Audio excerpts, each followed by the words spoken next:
Hey everyone, Gabriel Nassif for channelfireball.com and Ultimate Guard, and today I'm going to be playing some Modern.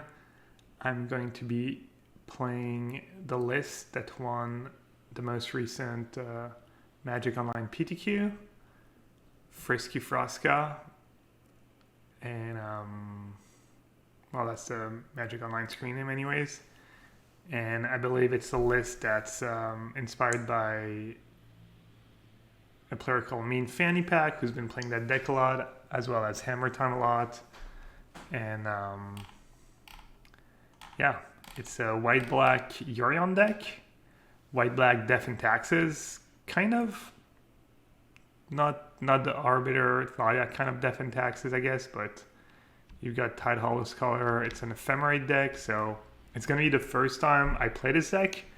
But I've played Ephemerate decks before and Yorion decks before, so hopefully I'll be okay. So, yeah. You're an Aether Vial deck. You have Stoneforge Mystic, was the free equipment, Small, Sword of Fire and Ice, and Batterskull. Flicker Wisp, you use the new card, Palos card. Allied Spellbinder, that card's been really strong in every format. It's made mono white aggro and standard a bit better than it was. It made it from like, you know, tier 2-ish, tier 1-ish deck to like pretty solidly tier 1, I feel, from the results I've seen. And it also combos very nicely with Wasteland Strangler. It's another great combo with Wasteland Strangler. What else to say? Not too much. Wall of Omens, one of my favorites. The free companion. You get to play Field of Rune. Silent Clearing. Free Lands. Free Lands seems a tiny bit low to me, maybe. Especially with 4 Silent Clearing. That's the equivalent of what, 20 free lands for a 60 card deck. But you really only need free lands and then you're kind of good to go. I mean, Neurion's comes a bit later. Yeah, Mean Fanny Pack's actually been trying to get me to play that deck for a while, and I never did yet, so I'm sure they'll be happy, and let's see if we can get some W's. Let's see, Modern League. Need a way to re-spark the excitement in your TCG collection? Box breaks are the way to get your hands on cards from the games you love. Learn more today at cfbboxbreaks.com or check out CFB Box Breaks on YouTube. Played in a couple of the weekend challenges last weekend. I played 4-color Bring to Light Scape Shift on Saturday. Didn't go super well. I think I went 3 and 4. And then on Sunday, I decided to play Esper Control, and it went also poorly. I think I just went 1-2 drop. So, not the greatest results past weekend. Played, I think that's about the only Modern I played. Maybe I had played a league or two with the Bring to Light decks before. Been focusing on historic for the MPL. All right, play first. Click my companion. Hopefully, I don't forget about my companion too often. It's pretty easy to forget about companion on Magic Online. I mean, you can pop it out like this, but opponent doesn't have a companion.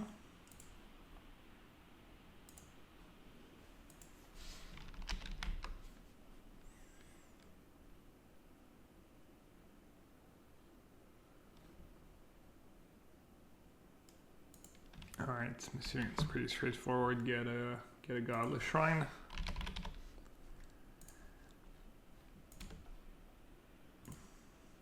Why do I have Upkeep and Draw Step? I guess I was playing against Dredge. Last match I played. My hand's unexciting, but it looks good enough right on the play. It's kind of nice.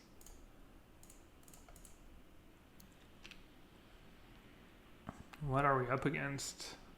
Blood Crypt without Lurrus is kind of weird. It could be Dredge, I guess.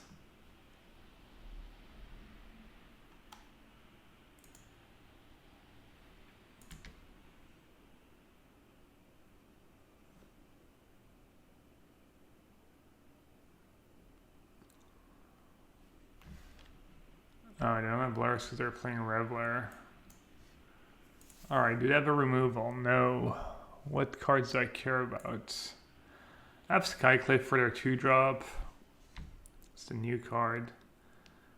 Or whenever this creature can target spell ability and open controls counter it unless the player pays 3 life. So you're gonna play a 2-drop. I'm gonna play Skyclave on it. I might just play Sword of Fire and Ice actually. None of their cards really do anything right now. What's the scariest one? Maybe Dreadhorde Arcanist?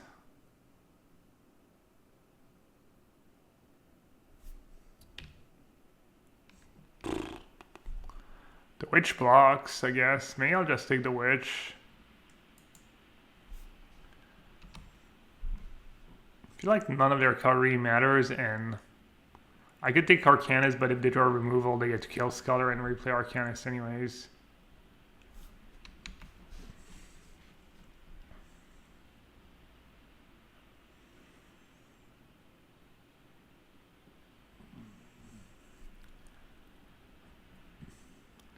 There could be a Blood Moon deck.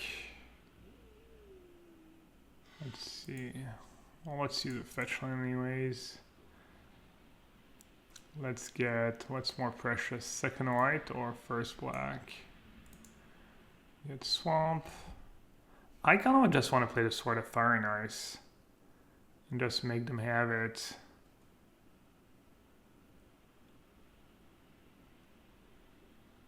Skyclave is kind of the safer play.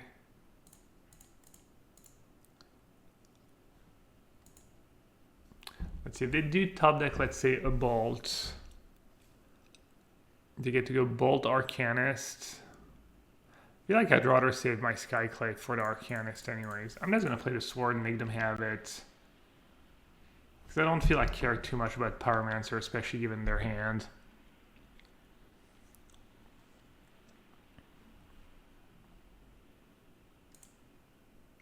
It's kind of the old Faithless Looting deck, but without Faithless Looting. Since it's banned. Alright, that was one of their draws. So they have one mystery card.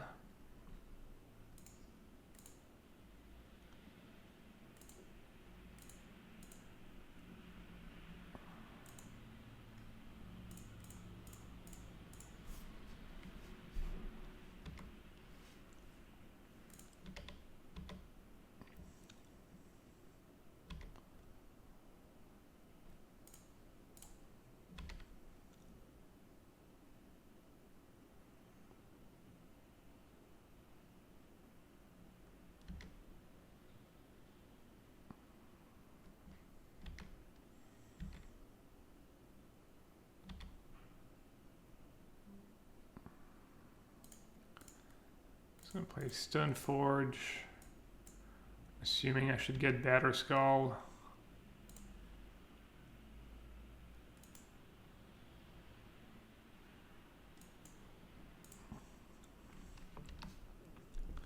Hopefully they don't have too many call against command in their 75. Card's pretty nasty against me.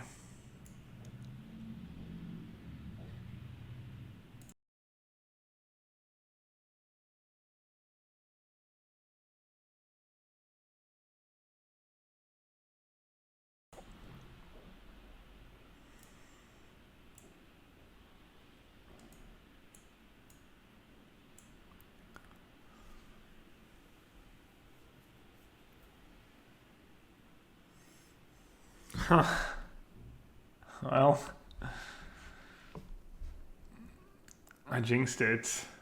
I like to jinx myself. It's my favorite thing to do. Alright, I could definitely turn the game around. Let's see. I still have a decent bid going on.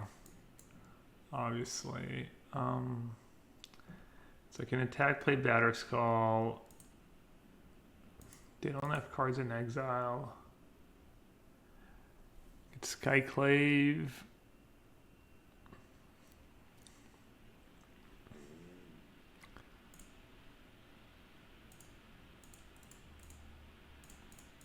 I'm just gonna go ahead and play the Batterskull. Make them have it, and even if they do, draw like another Kolaghan's Command, I'll probably lose. What are the odds though? Alright, I'm glad I played the high impact card right away. So they have Reveler, Arcanist. I guess I should have dismissed. I think the other two cards might be mystery cards anyways.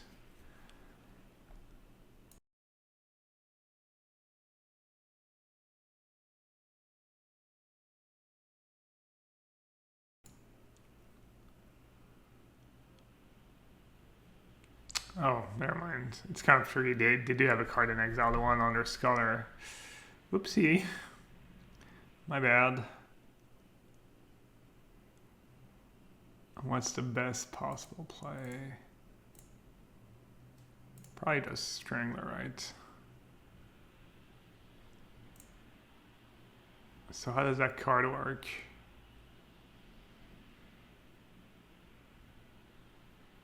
I'd get Arcanist, I guess. Okay. And I'll attack. Bunch of 1/1's not too scary. Them drawing maybe a Fatal Push or a Lightning Bolt and getting to replay it right away is Arcanists. Probably is.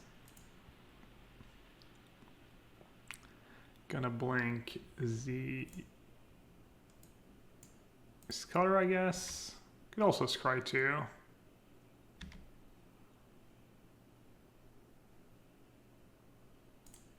Alright, it's enough turn. I was like, where's my Sculler?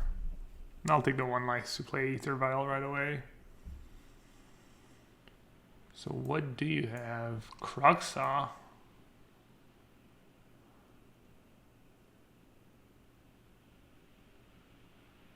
They have free spells in the yard.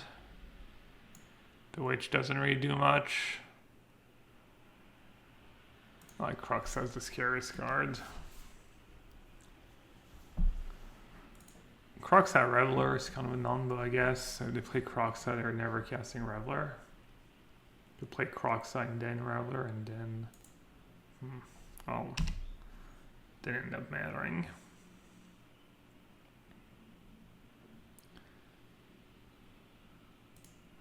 As long as we dodge it. Kolaghan's Command top deck, think we're good. I think that Batterskull should just scare me. Also have free Yorion, couple turns.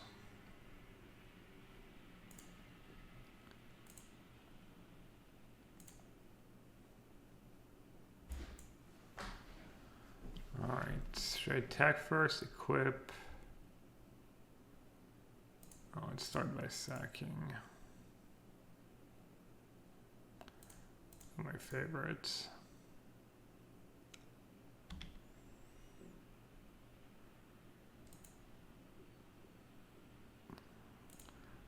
Alright, that makes it pretty easy.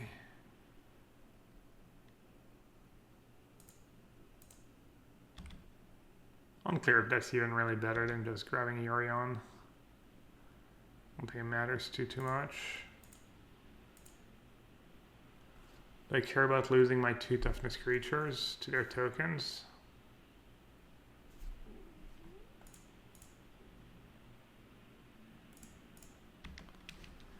They're getting pretty low.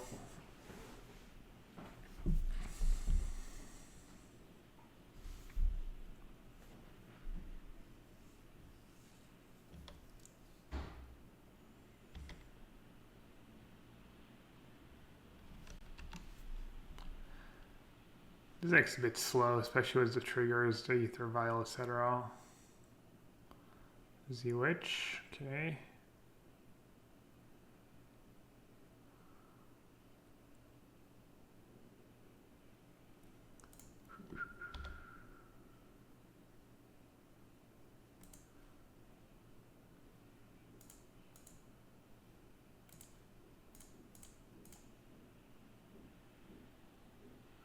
Oh, Strangler. What's the word? They're at 10. Alright, I'll just play the Strangler right away, I guess. Might even just kill the token. I'll kill the Witch.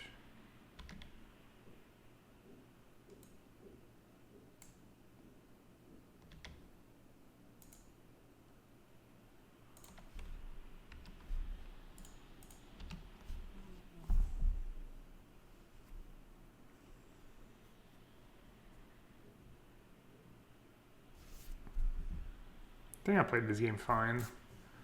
Had a few options.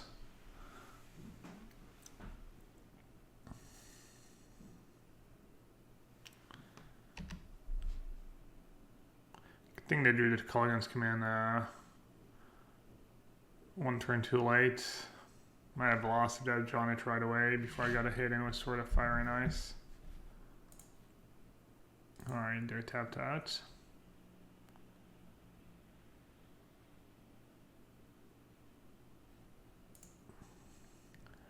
Red black. Guessing they have answers for it, but Auroch Champion seems good. Verse seems, the removal seems decent. Kaya seems good. Yeah, all these cards seem pretty good. Path I probably need to keep in. Oh, this is gonna be tough to sideboard.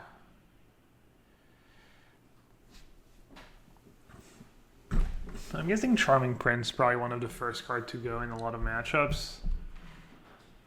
It just always does a little something against everyone. Spellbinder doesn't seem super great because a lot of their spells are cheap.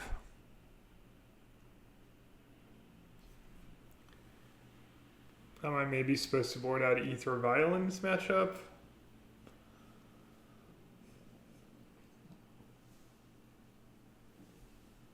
Does Ephemerate get worse once I trim Charming Prince and whatnot? Maybe Flicker is not super good.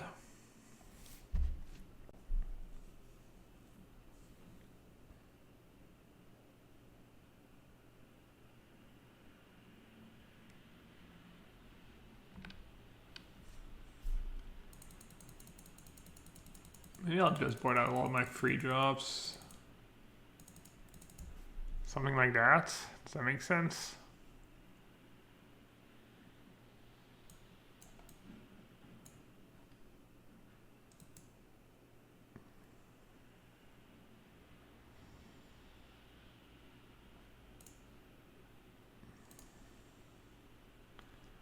Deck's pretty heavy on the free drops.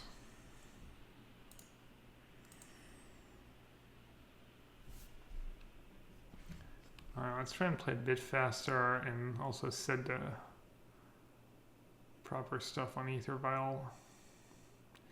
Aether Vial might be the most obnoxious card to play with on Magic Online trigger-wise.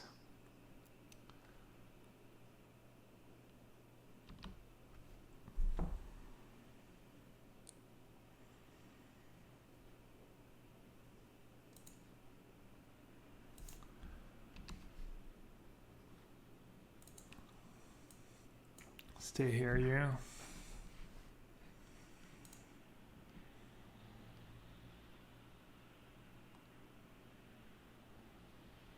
I did mulligan 5.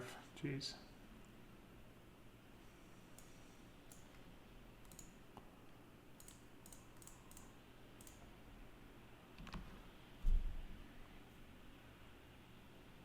Push an Arcanist.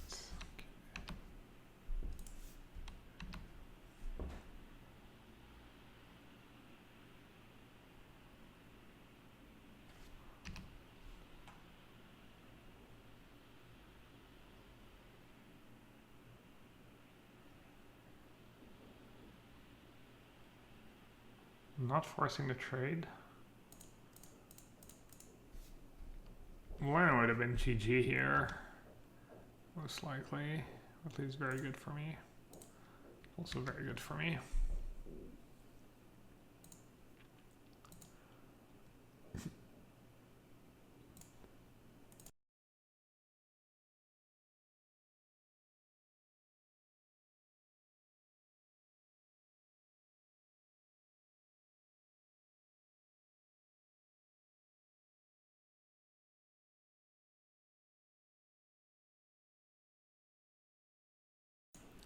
Probably made a mistake actually. I should have probably should have ephemerated my wall before they drew.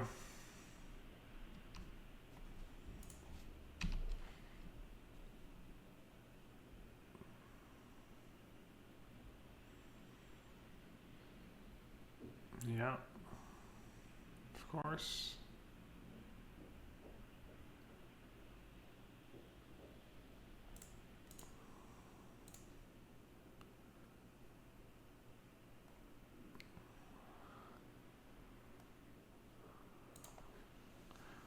One mana, draw two. Not bad.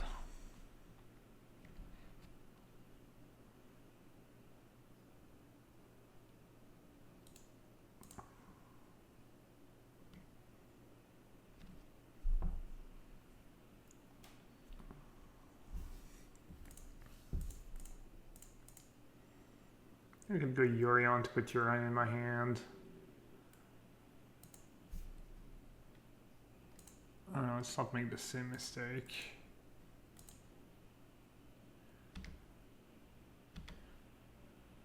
Yorion in my hand, play Yorion next turn, or I could go wall into Batterskull.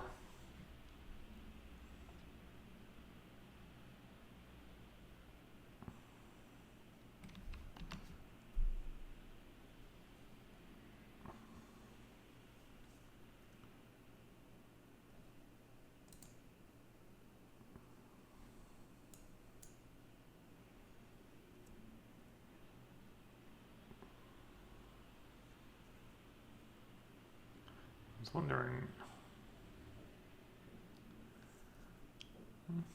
They have their own version of one mana, draw two.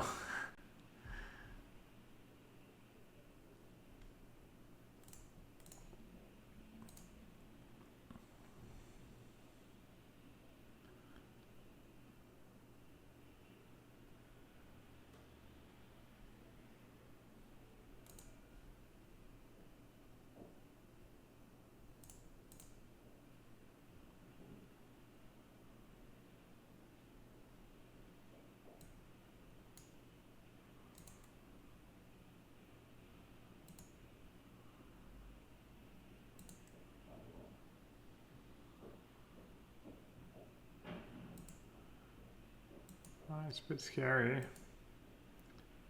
Get to Arcanist to push. Damn. Alright, let's see. Batterskull doesn't do a ton. You get to push the token and then have to equip it.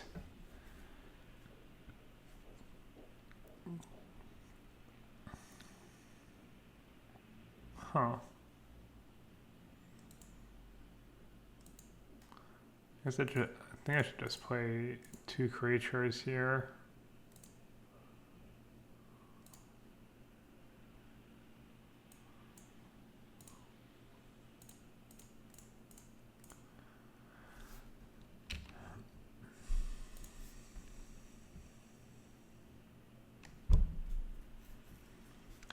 Oh, letting Arcanas go rampant. Go wild. Not good.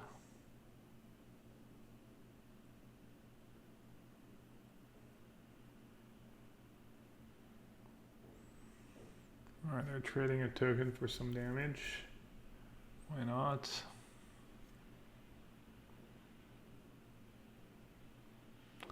why I played two creatures on the start. Just being able to block and eat some tokens. And I have a creature I can actually equip now.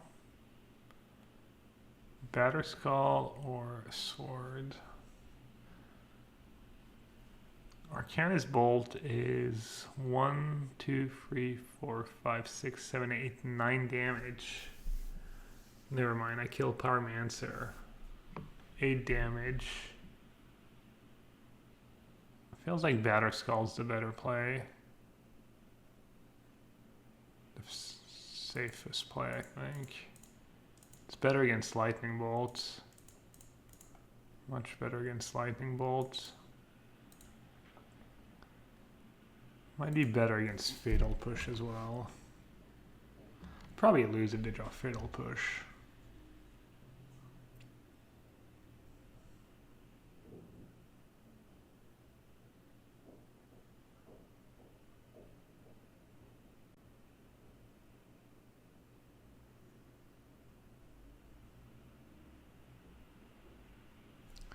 I see, trying to preserve my life total by not tapping that Salad and clearing if I don't have to.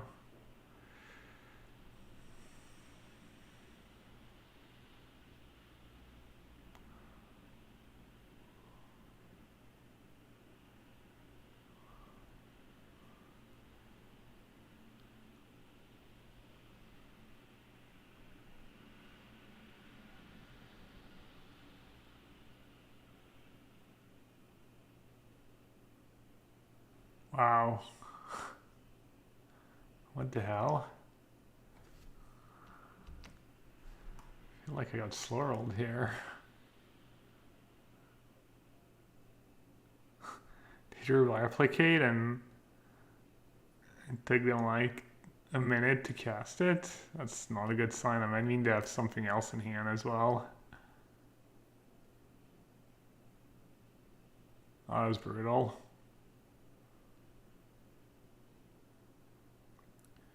Where did I go wrong this game? Not sure I did. I think it was just never could get rid of the Arcanist. Just classic Arcanist games.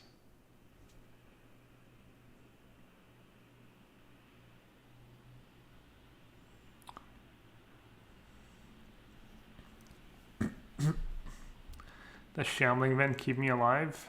Block, gain 2, go up to 4, take 7. Sure doesn't.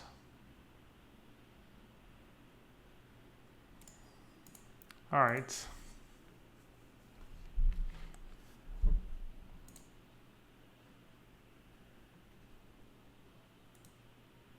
I think I like the way I sideboarded, right? These cards would have not been any help.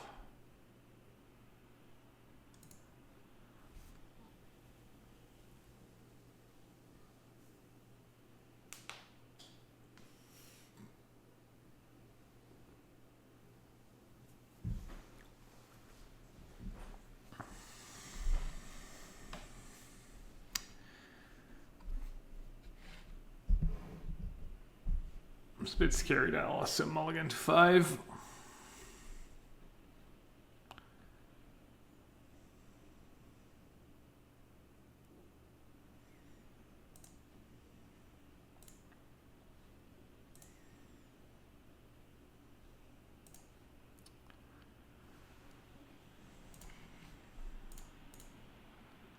Shattering Spree.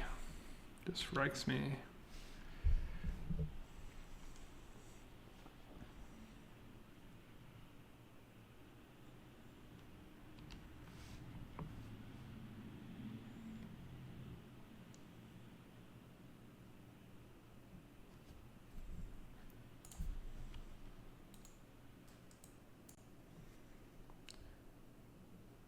That's the thing too, like I just yielded, but you don't even really want to do that was Ether Vial a lot of the time.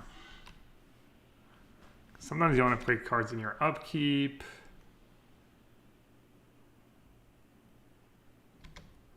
They can take the card I can play, or they can take the scary cards.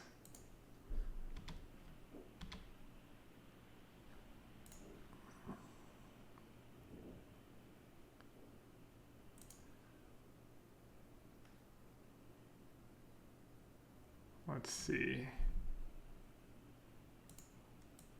Yeah, I think I should main phase it.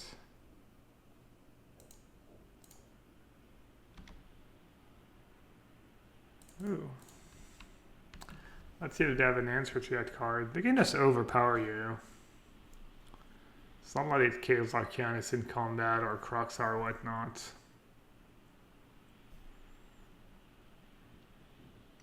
It's a nice speed bomb, but it doesn't win you the game like it could win you the game against some kind of red-black burn deck or whatnot.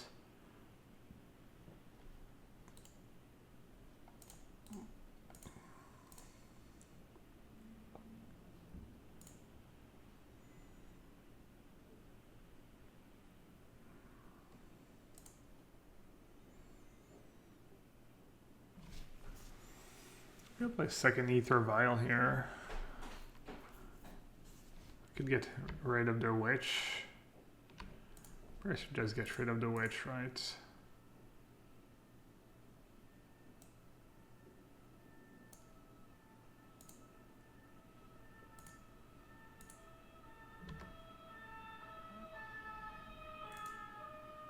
Don't want them making pests. Play my second Ether Vial if they have Shattering Spree, oh well.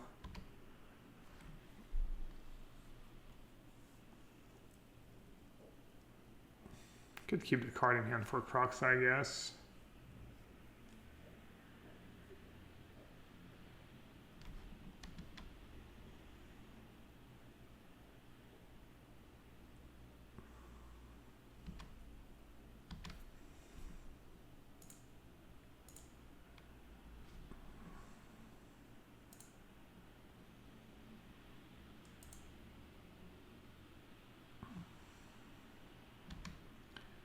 Alright, don't want to put Huron in my hand in case I have Thoughtseize. Just want to put it in my hand next turn.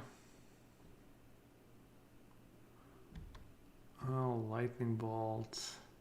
I'm just not paying attention. Obviously that was a bad attack with the Auric Champion. I have to use Path on the Illusion.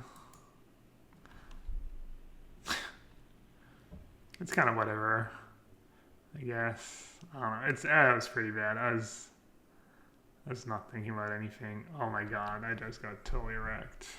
Alright. Game losing stuff. Sorry.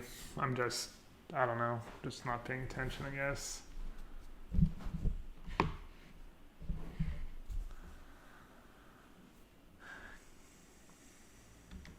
Alright, at least it's just a young Pyro and not an Arcanist.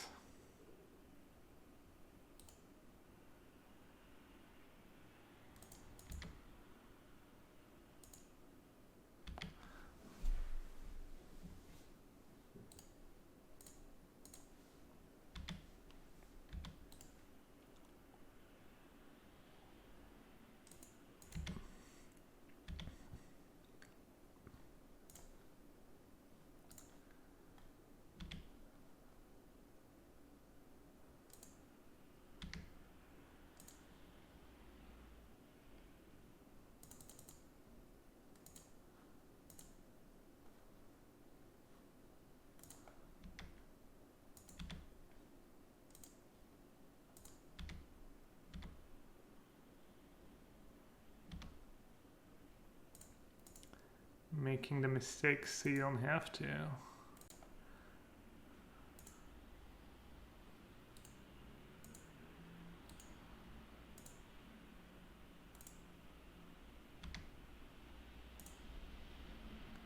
Don't I blink my Vial on 5? Since I don't have any other 5-drops, right? It's kind of a cool play.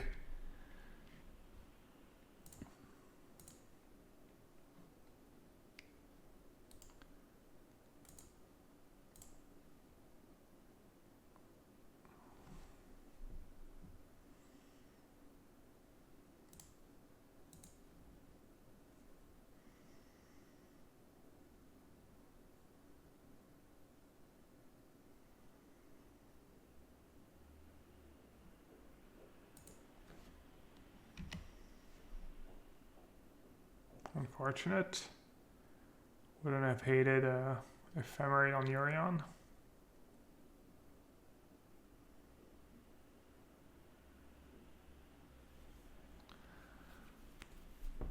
Alright, it could have been worse.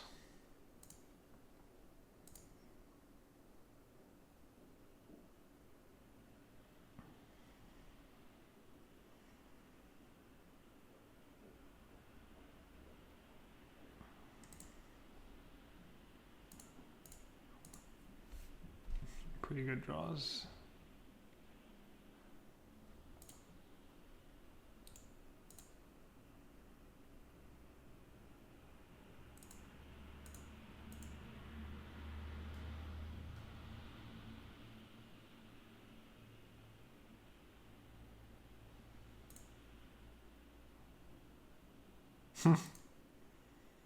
Should I save it?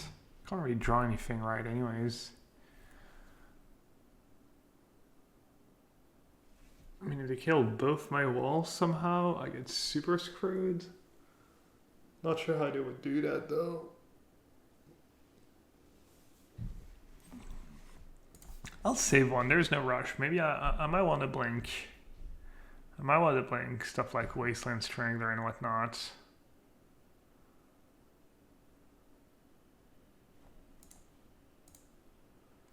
Keep getting in there.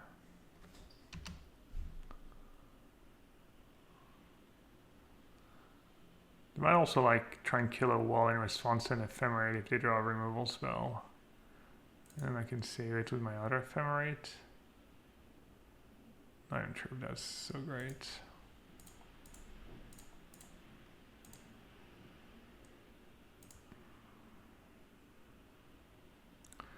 If they tap out for Crocs, I can just Ephemerate Reveler. Damn, it's pretty good.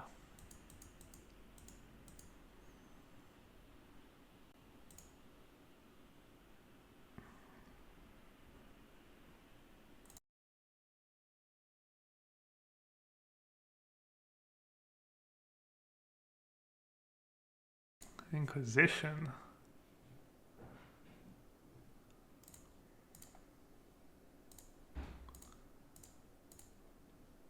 Alright, bye-bye Strangler. Not gonna give up my 2-mana Divination.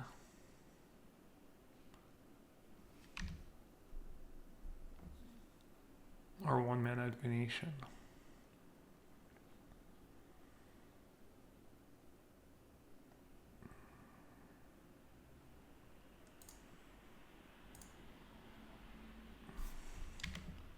Need another Yorion.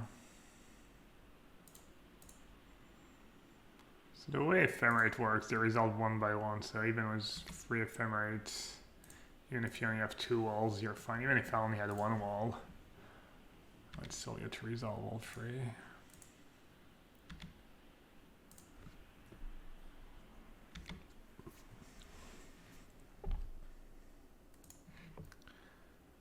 Alright, probably play wall. I want the surprise effect on Stoneforge, right? Field of Ruin. Not sure if that does a ton for me. Assuming they have a bunch of basics. Yeah. So I'm gonna just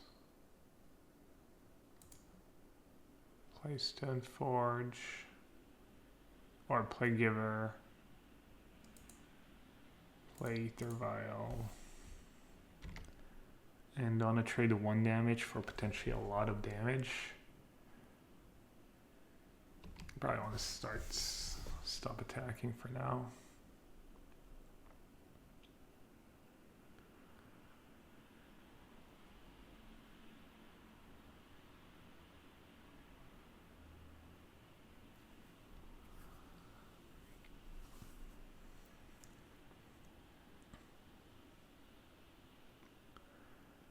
Usually Yorion would give you an edge in these matchups, but they have...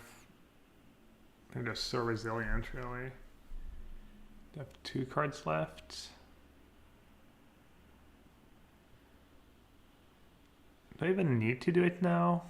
I'm gonna go get the sword, right?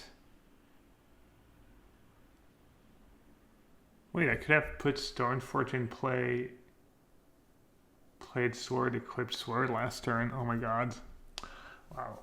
I have 2 cards left. Alright, well, I guess I was just, you know, I knew they had Kolaghan's Command in hand, so I was just letting them...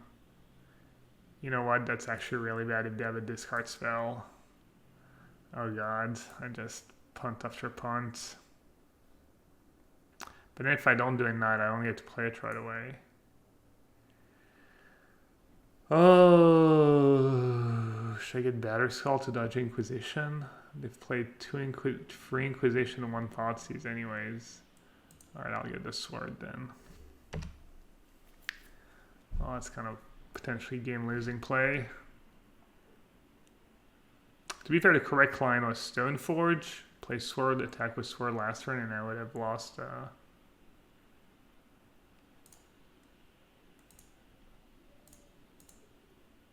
I'm not sure what that attack's about. I guess we're about to find out.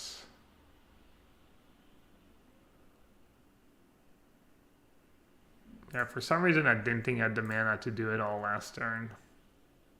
Don't ask why.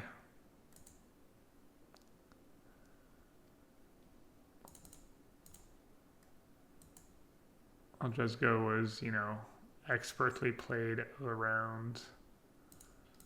Alright, let's play around Lightning Bolt, I guess. I don't really care too much about taking damage.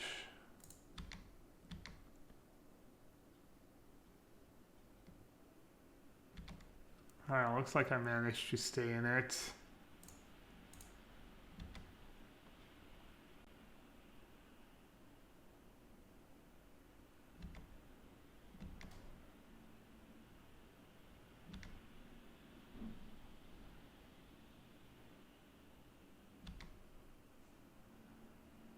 Oh, it fizzles the ability because there's only 1 target and I don't get to draw. Wow, that's actually something that comes up like basically never.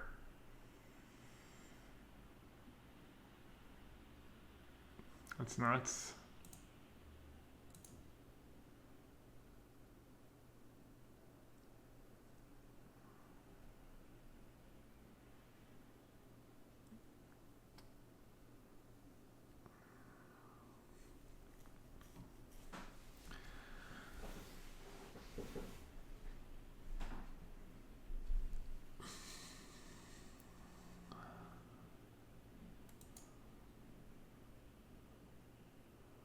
Alright, so I think I want to equip the Stoneforge.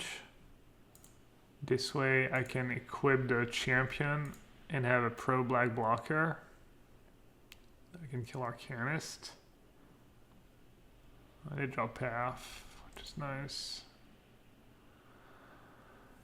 Let's see, what can the Arcanist for? I can trade the Arcanist for Village Rites and then potentially top deck something. So I think I'm going to use Path on Arcanist, but I'm not sure. I guess either way, I probably want to move the sword for now.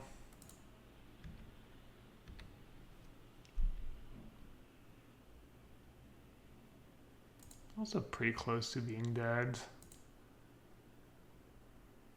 It does go for a 2-turn clock ride, Dev.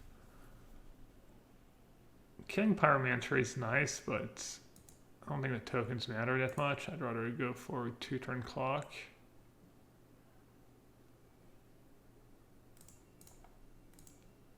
Can move that back. Play a land. And yeah, I think I'm just going to pad the Arcanist, even though I could eat it in combat, because I don't want them to be able to go Village Rites and top deck. Alright, so now we won.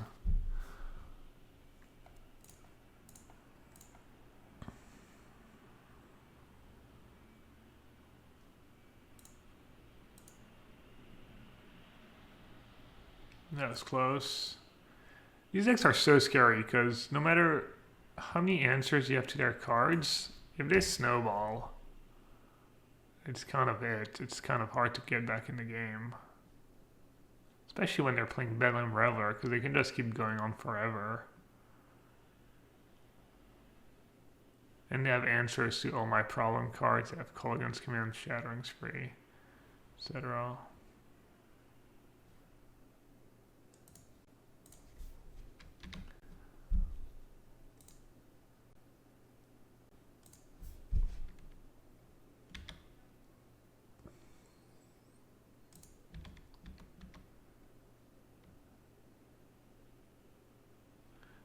Guess I could have tried moving the sword. Doesn't really matter.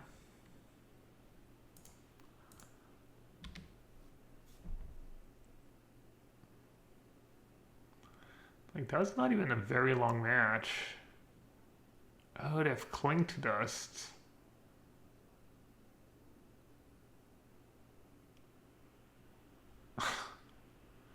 Totally forgot about Cling to Dust. Did I miss Lethal? I'm not to get to. Oh no, they don't have Arcanist anymore. Well, this is awkward. Cling to Dust just too good. It's one of my favorite cards.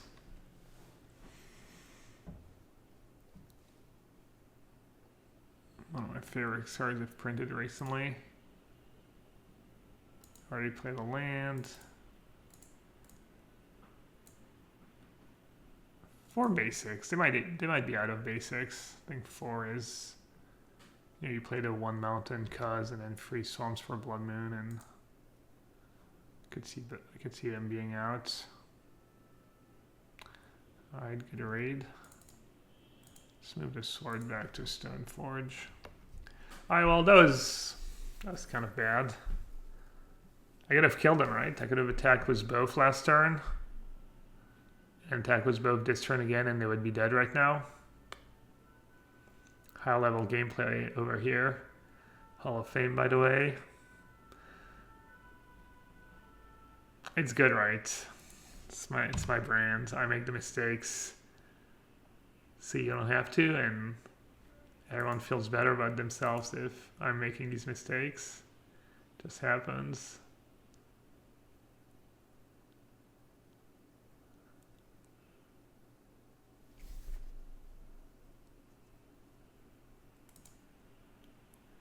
I'm gonna put it on the fact that it's the first time I'm playing the deck. Alright, let's see. So if they drew like Kolaghan's Command, I guess it's not a big deal if I lose my Stoneforge. So I'm gonna need this because this gets max damage in. Oh, but now they could just have Fatal Push, right? And buy themselves another turn.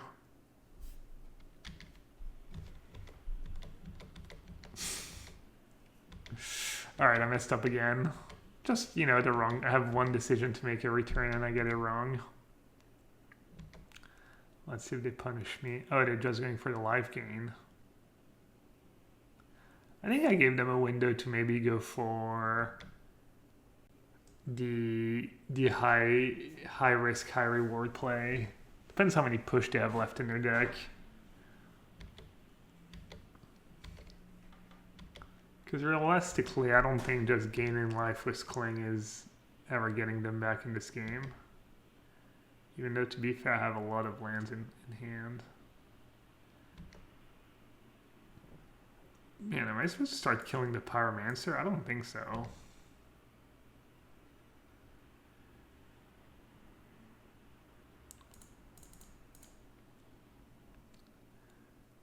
Alright. Bye-bye Kruxa or both Clings?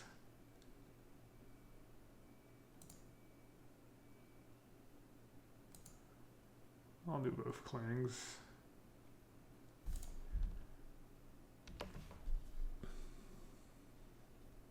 Oh, I should move this sword back on the wall maybe. And play an untap land. I'm just spiraling out of control. Man, I heard this deck was slow, but this is kind of scary. These were, I mean, that game was long, I guess. I drew almost half. We both drew half our decks. All right. Let's try and do a little better here. Always nice to start with a window and not get punished for a bunch of mistakes.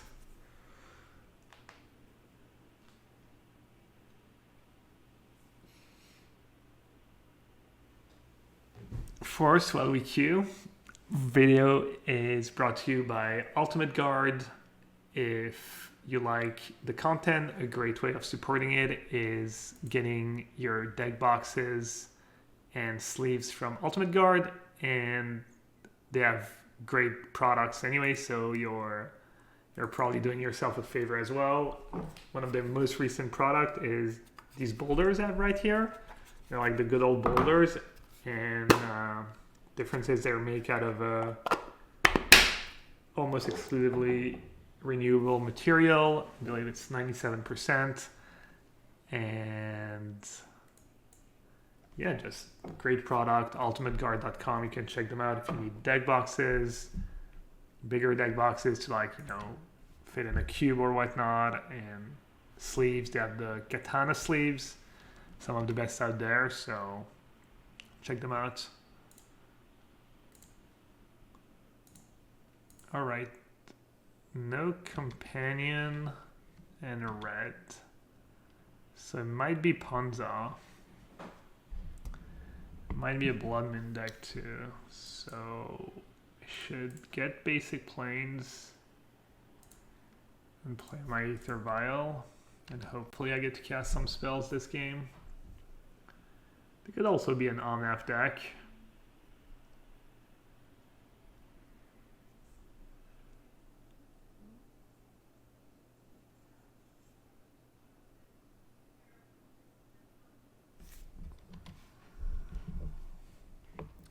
Looks like they top decked an elf.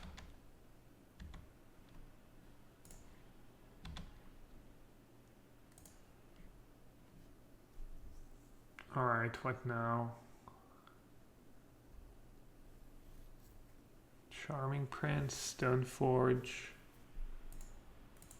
Let's just go ahead and play a Stoneforge, right? And get against Ponza.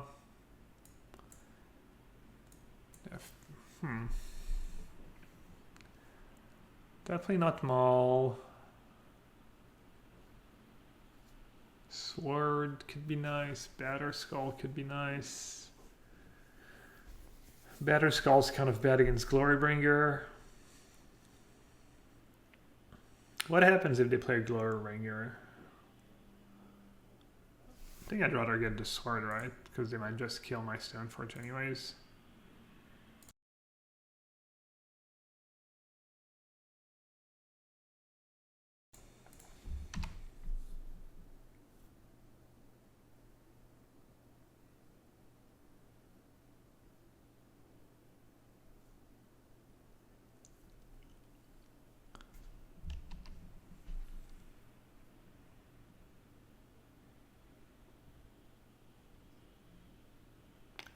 Karn, it's a problem. That wrecks me. Wow. Yikes. I mean, I do have Skyclave, but well, maybe I'll be okay. Alright, let's see. So I can Skyclave Karn, and then they get to cast Sky Sovereign, which is going to be kind of a problem. Or I can flicker away the Sprawl, and they still have probably 5 mana next turn.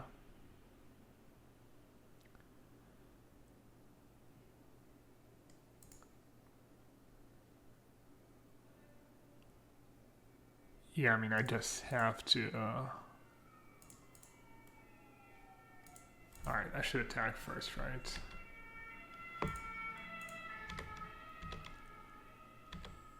This way, Devabolt.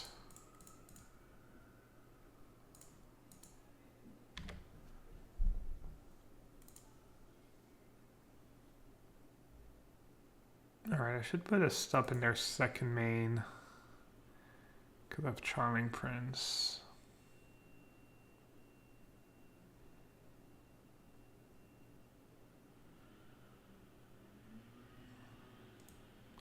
Was I supposed to blink my Skyclave right away? Just to take their sprawl?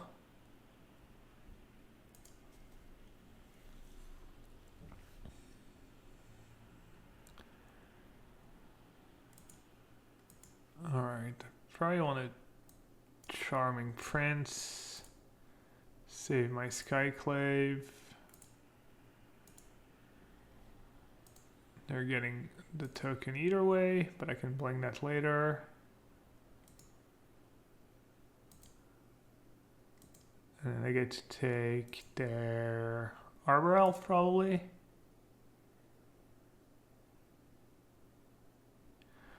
I guess the Arbor Elf I can just kill with Sword of Fire and Ice.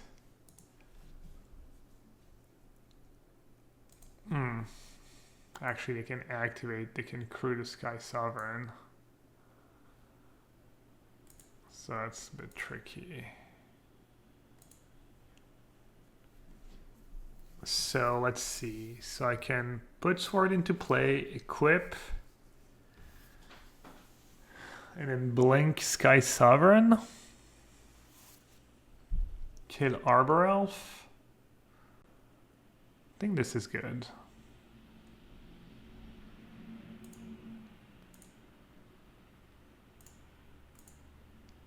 Let's put the sword into play first and equip first. Make sure we're not getting daggered.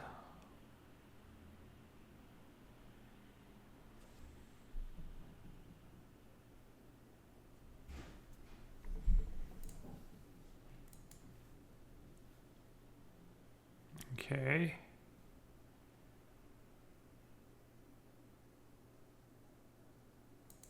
Because I don't think I care too much if one of my creature dies.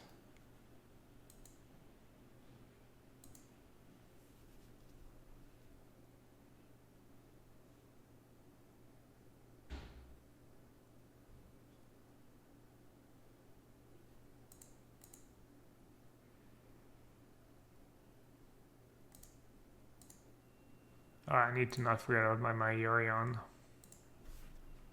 I was definitely forgetting till now.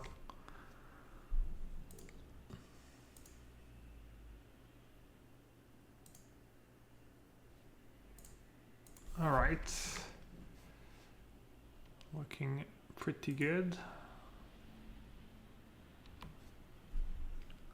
Sky Sovereign's not that scary. I don't think so.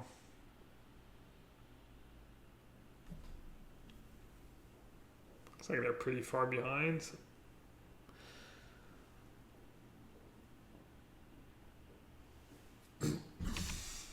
That does pretty much nothing.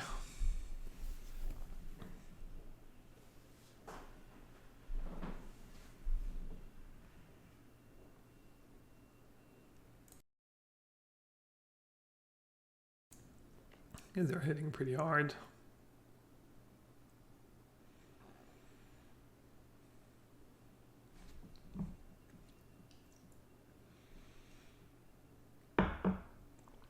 Hitting pretty hard too, though.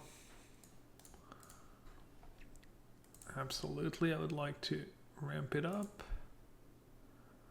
for my Yorion.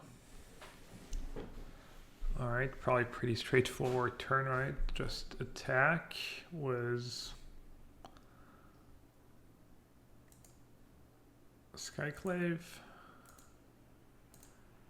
2 damage to you.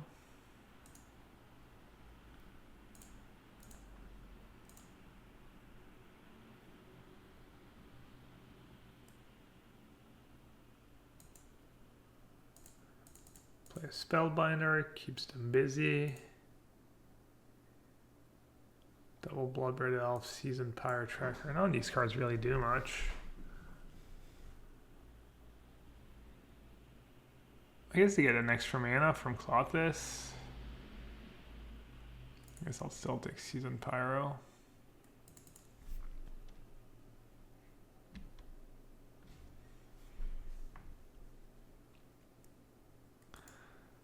A better skull would probably be the nail in the coffin. Can just put it into play. And equip the Skyclave. Attack for 8+2.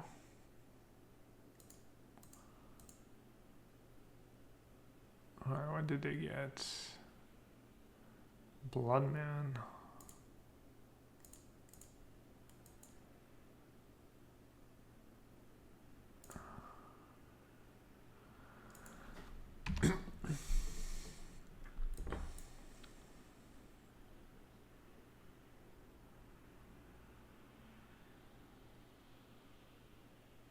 They actually had pretty close to lethal.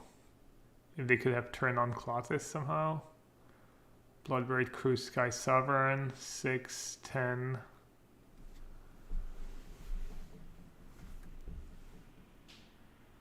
The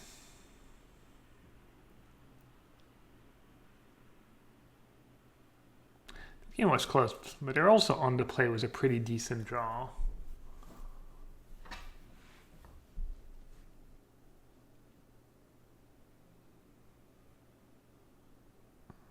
Yeah.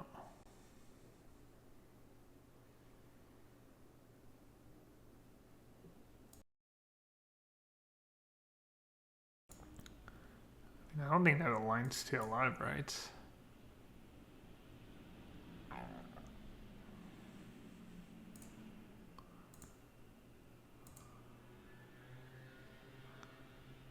The line is me missing the obvious play. Alright, they're tapped out. I can just move the sword to the germ too.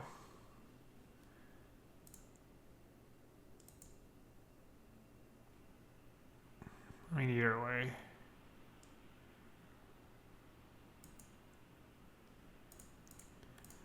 I don't know, I'm getting all crazy paranoid. Alright, they're just making me do it. Fair. Let's see. I think isolate on the draw, and I think you mostly lose to Karn, so I don't know if stuff like Auriok Champion's very good against them. I want Fatal Push, kills. Arbor Elf, it kills. The blue tokens, I guess. Let's see, what's not very good against them? I feel like Spellbinder on the draw is just a bit underwhelming.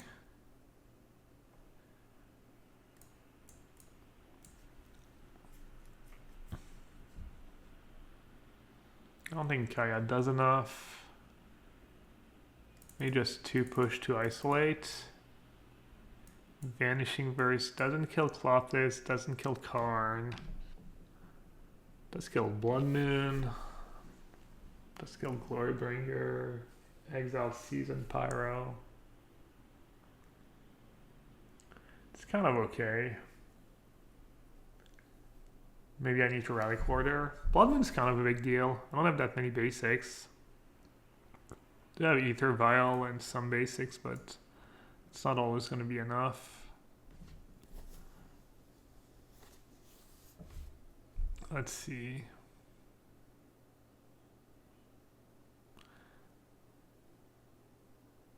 Very me thing to do would be to just board out Path to Exile.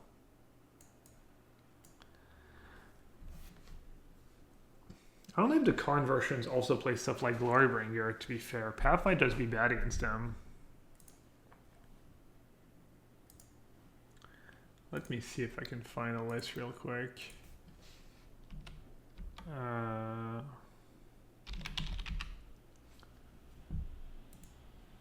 38 seconds left. Alright, I found a list. 4 Karns, 2 Ren. Yeah, they just don't have... Yeah, I think Path's just bad in this matchup, actually. Let's do Verse and Warder. And is Auriok Champion really gonna get them? They even have Stomp in their deck, so they can attack into Auriok Champion. Alright, I'm gonna do that. I like it. I think the best use for Path in this matchup is killing your own, like exiling your own creatures and ramping into some lands. But I don't think that's good enough to keep it in. Alright, I have basic planes, isolate, gotta keep. Not as good of a hand as last time, I think, but isolate could get them good.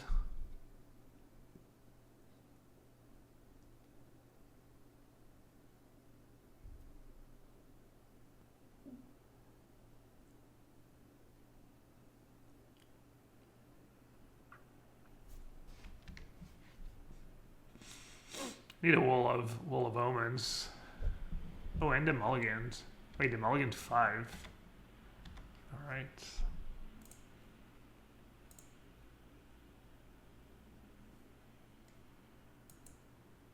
I think that means I have to get Gala Shrine.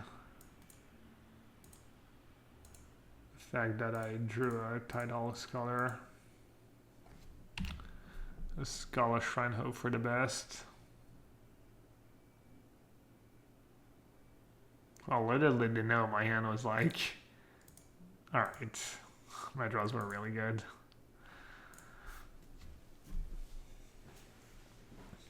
Alright, that was a bit smoother. I don't think I made too many mistakes? Question mark.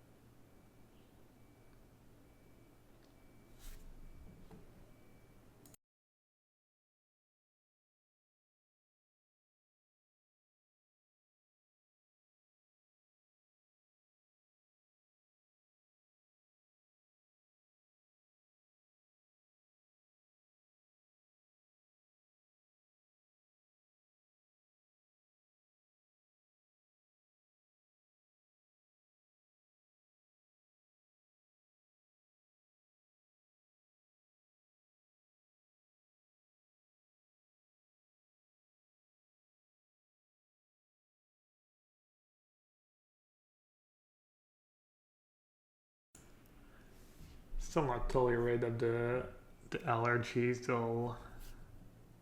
little cough,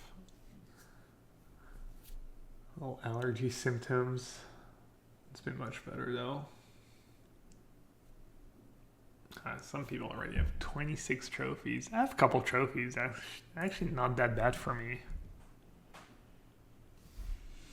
Maybe I'll get another one today.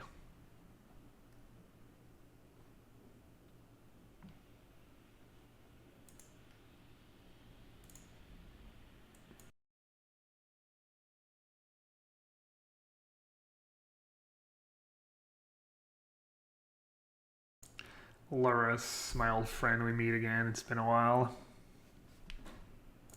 Pretty decent hand. This deck has felt good so far. I played some white-black Death and Taxes deck before and they didn't feel good. It was a totally different version. It was maybe the Thought-Knot Seer version with Thalia and stuff, and felt like it flooded super easily. Boggles. Damn.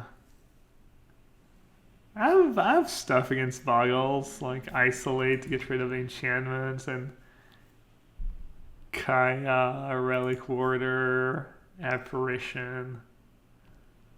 Ooh, draw cards, Boggles? Boggle into Boggle. Alright. That's not as scary.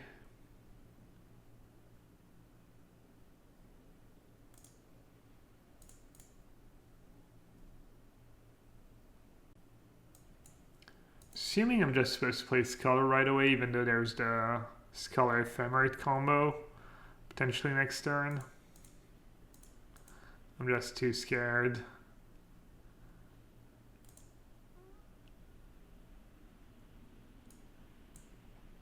Man, they kind of have it all. Let's see. So what I can do is take the Obsession because it's cheaper.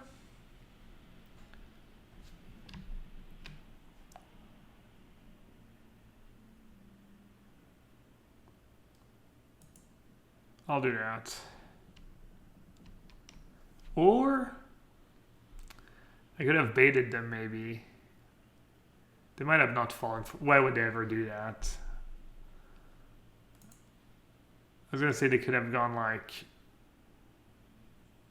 Obsession Daybreak, but that'd be, it's giving them a chance to mess up, I guess. But that would be pretty bad.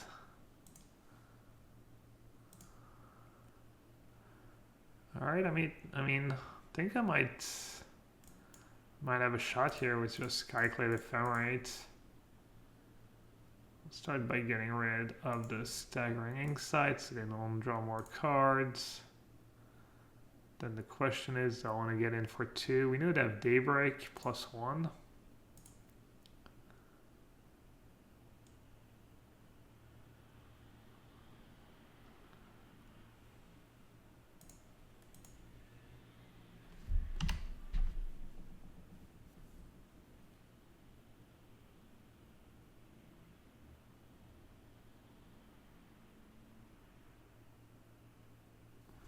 Rancor's pretty nasty. It's a lot of damage, like 10 damage, 9 damage. Thanks.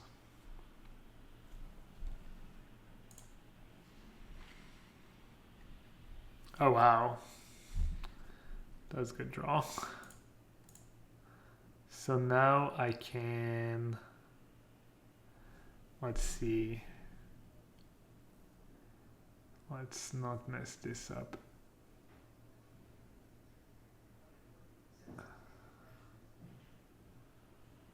Got Flicker Wisp Rancor and then Flicker Wisp Thingy and Daybreak Falls, but they get back both. I think it's just bling the Skyclave, get rid of Rancor first. Rancor is just more damage.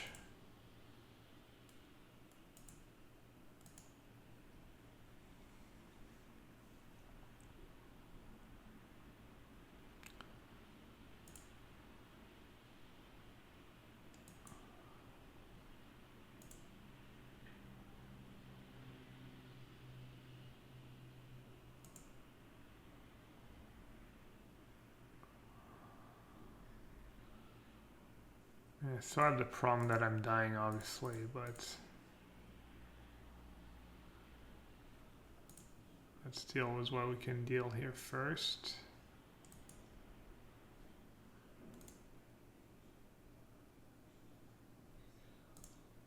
All right. No attacks. So they need to draw any aura that pumps and I'm dead. No, never mind. Any aura that pumps 1 is just 4 damage. Which probably means I'm dead. I think I need them to break 2 draw steps in a row here to get better skull and stuff.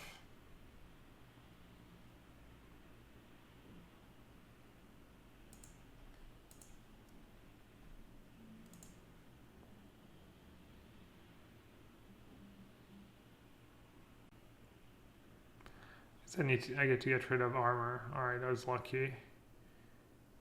Boggles was a brick. Wait, what was that?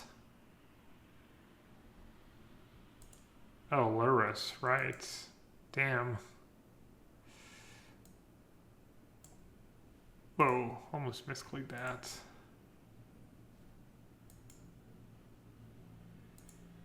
I think I need to do that and ignore Lurrus for now.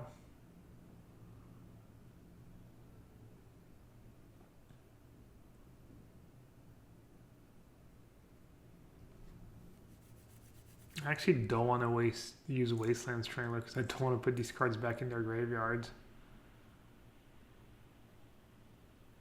Let's see.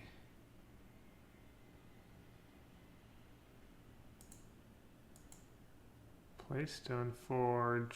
I have Yorion, but that's not doing much for me right now. The Maul means just Batterskull, right? Batterskull and hope they break a lot. You know what? I guess I should have drawn first. Alright, that doesn't do much.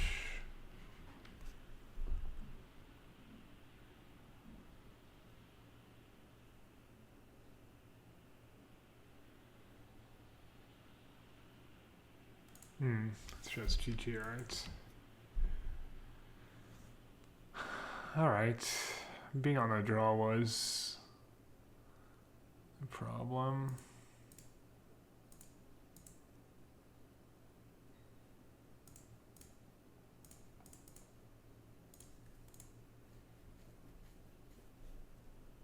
I think I did what I could.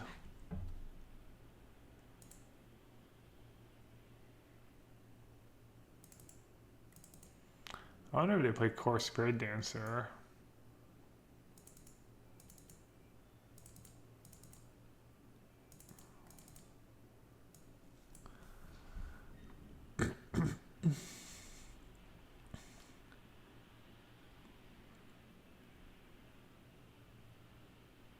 I guess I have a lot of answers for Core. Alright, Spellbinder looks really bad against their deck was all cheap cards. What else looks really bad? Path to Exile's potentially bad. I say I have like Verse and Skyclave for the Spirit Dancer.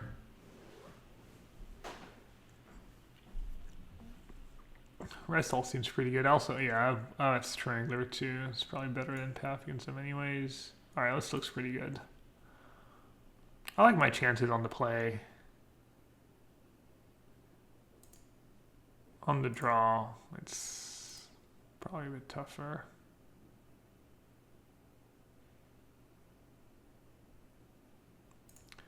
Alright. Not the greatest hand because I don't even have double white.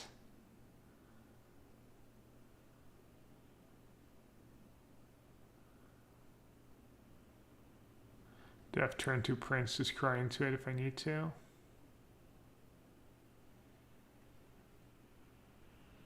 This sound would look a bit underwhelming if I didn't have Yorion as a companion, probably.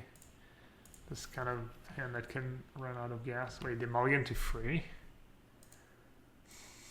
Did mulligan last game? No, I kept 7. Oh, I said GL. I'm rude. I don't want to say GL now that they've mulligan to free. Might look like some kind of BM.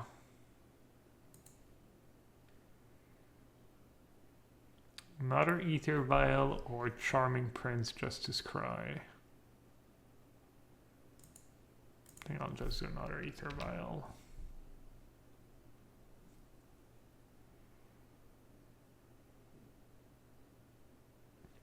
Yeah, I'll lift them GL in the third game.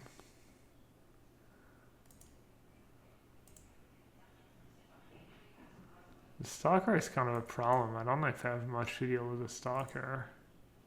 I mean, I can deal with his auras, I guess, but still.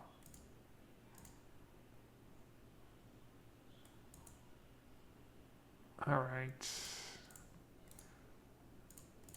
Let's make their life a bit tougher. Make them pick if they want white or green.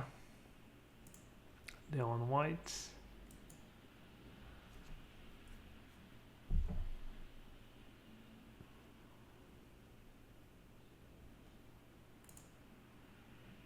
Alright, as long as it's not making you draw cards, I don't mind too much.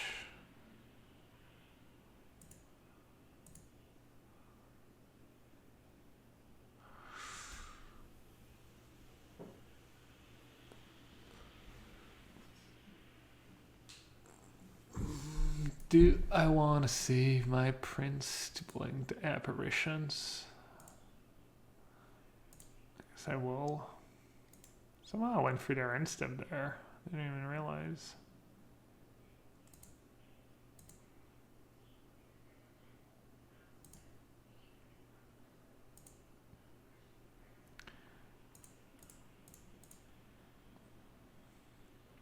Alright, apparition. Time to go to work.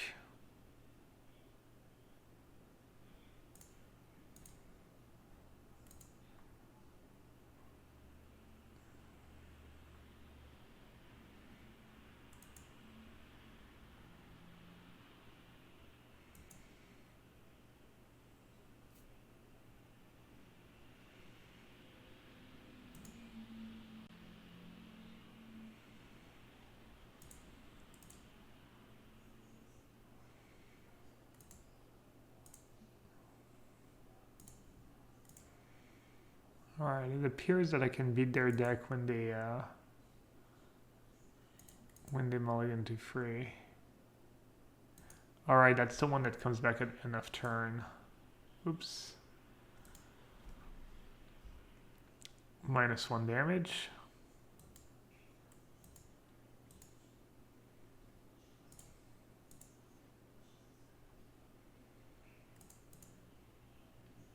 I think I'm okay just playing Charming Prince here.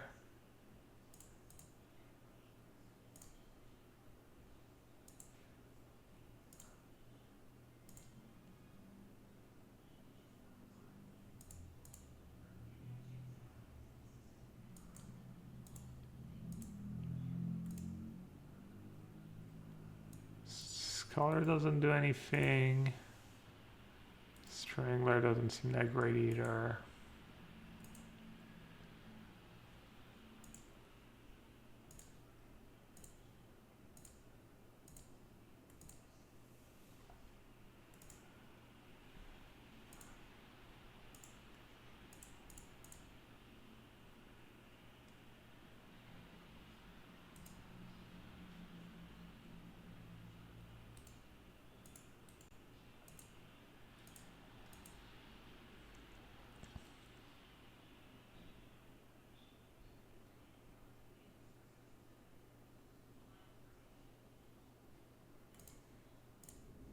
No.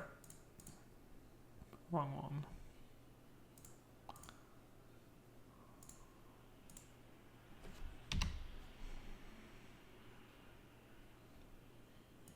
All right.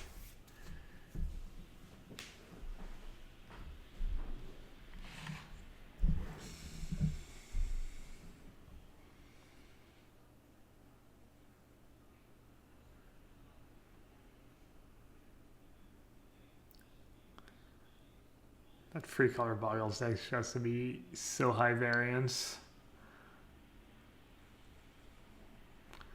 Alright, it means they might not have basic force in their deck.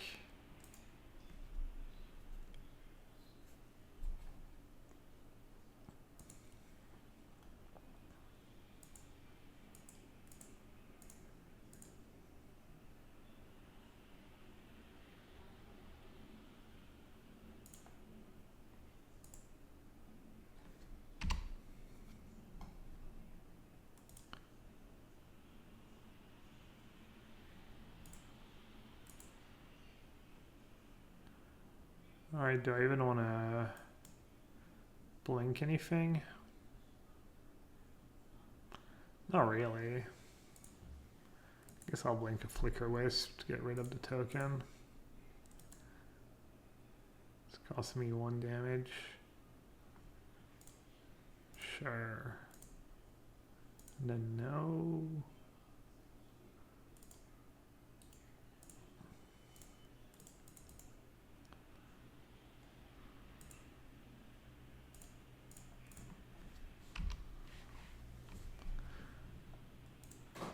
This is kind of terrifying. They mulligan to 3 and it felt... Didn't feel like I had 7 cards against 3, that's for sure.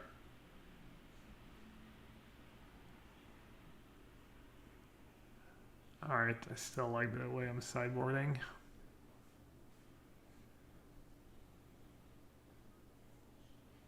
The fact that I have no ways to get rid of the Stalker. No Inquisition, no removal that gets rid of it, no Kaya's Guile.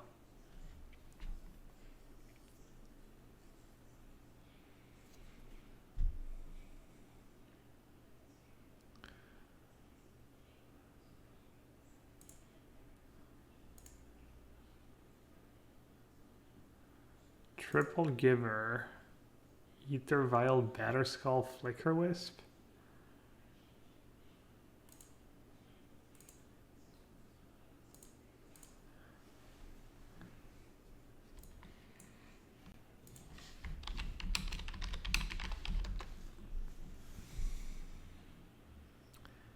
Just have to mulligan 100%, right?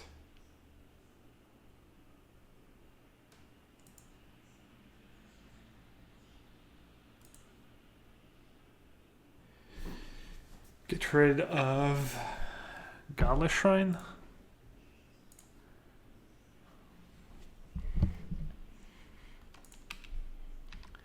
Alright, let's see what their deck can do on 7. Probably a massive underdog. Maybe I'll draw like Wall of Omens. Stanforge Mystic.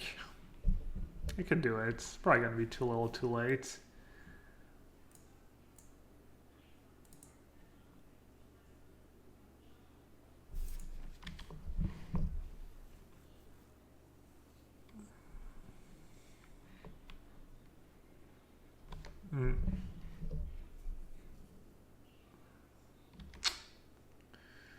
Yeah.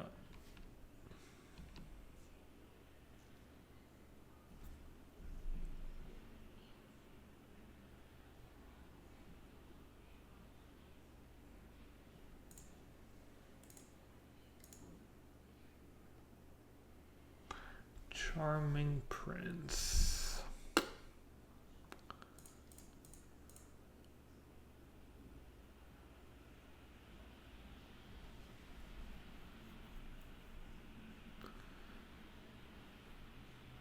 Am I supposed to Prince just to scry into some lands? What do I do as lands anyways?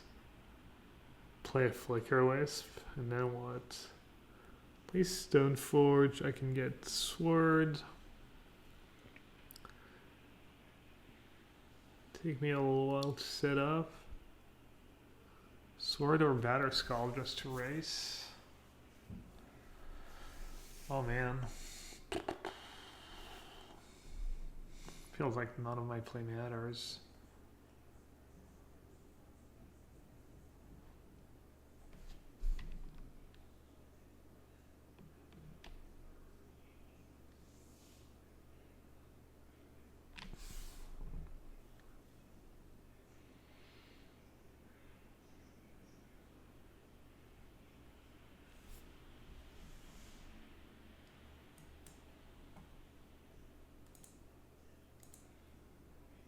I think I should just get Batterskull. Seems incredibly underwhelming though.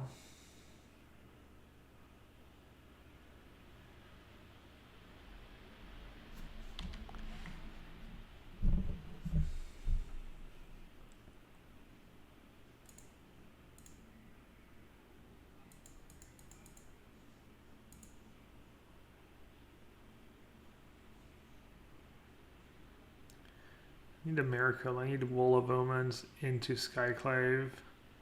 Something along these lines. It looks like they're pretty flooded. Maybe they have more boggles, like useless boggles in hand.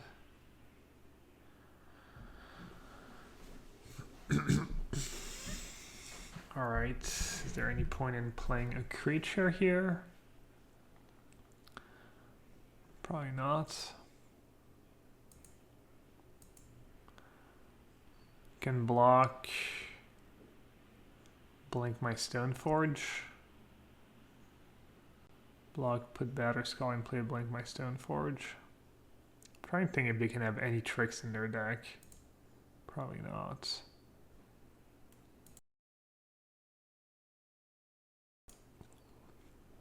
Oh wow, Seal of Primordium. Okay.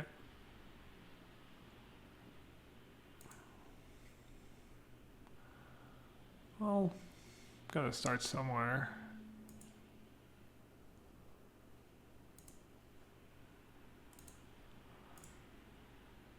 It's honestly not too bad for me.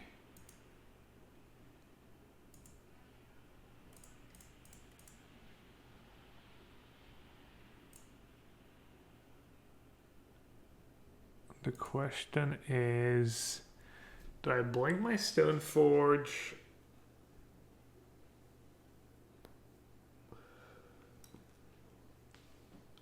Or do I play another Stoneforge?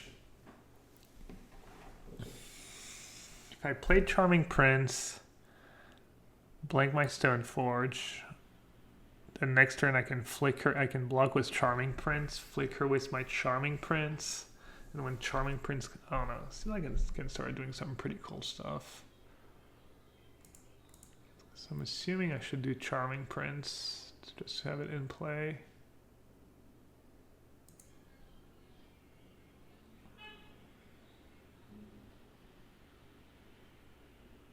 What's going on here? Just trying to confuse me.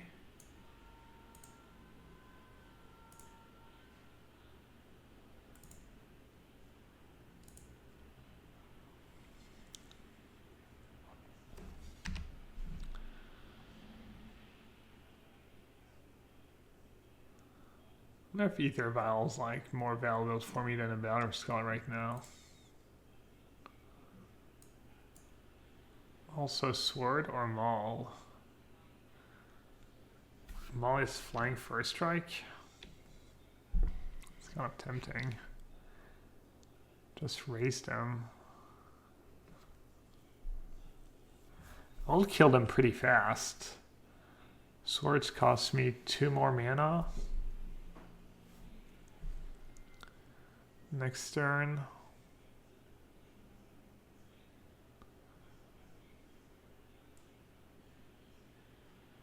Can also just get Maul now and Sword later.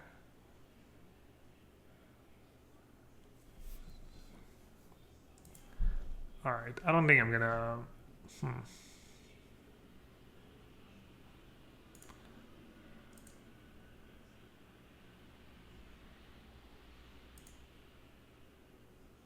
Alright, land is probably good. So now what? Start by attacking. Oh, they let me untap. I can... Alright, let's think about it for a second. I can flicker with my Batterskull now and save it. It's probably a pretty good play. Alright, let's start by attacking. Like this. Sealing my Batterskull.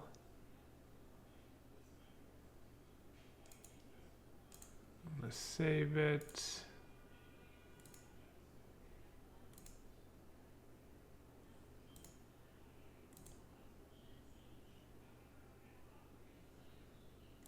And I can just say go now.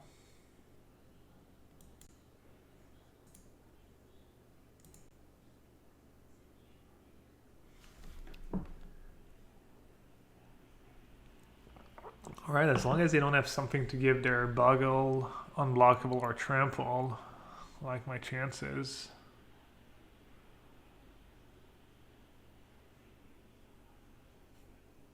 I guess Daybreak would also be good. But it appears their hand's just bad because they put Lurrus in their hand. They probably just have a bunch of lands and Boggles, maybe some awkward equipments.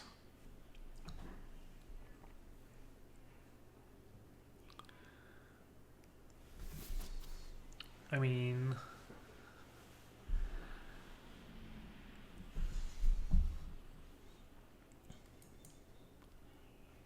not too sure what they have, but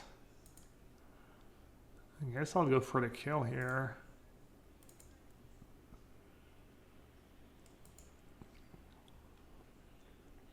I don't think they have a ton of instants in their deck.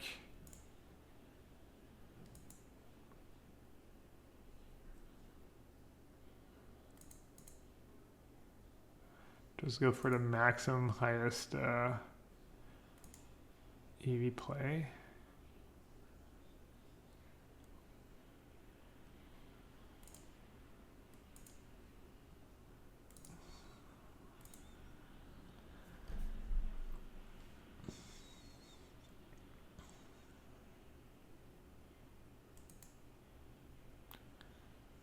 That's pretty good for them. They're killing it right away this time.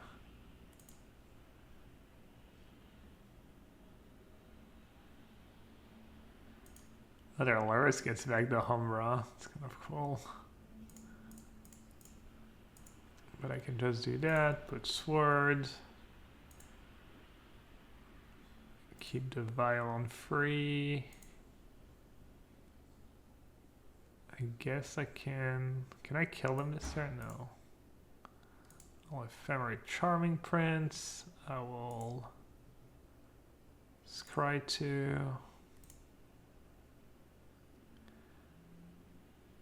Ephemerate seems pretty great. Shambling Ven not so great. These are viability, no. What I do want to do is equip my Flicker Wisp.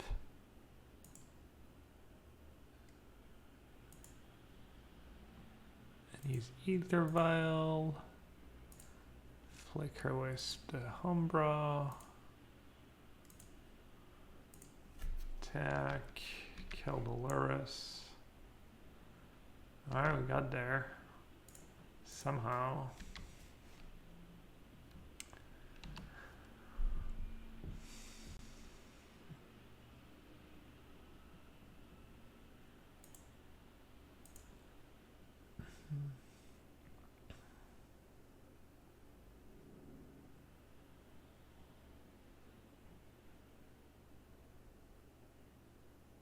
Don't know, it's just literal 5%, maybe 10% when they went Boggle into Obsession plus Aura.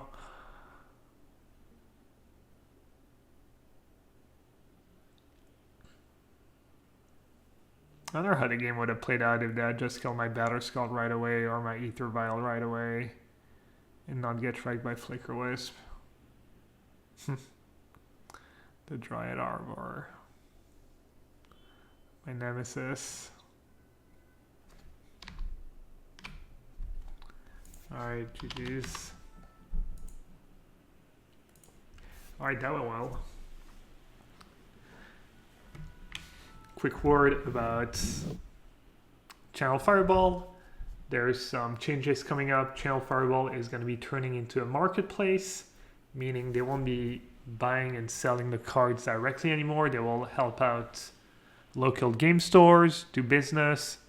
They will be a marketplace, but there will still be the CFB content that's not going anywhere.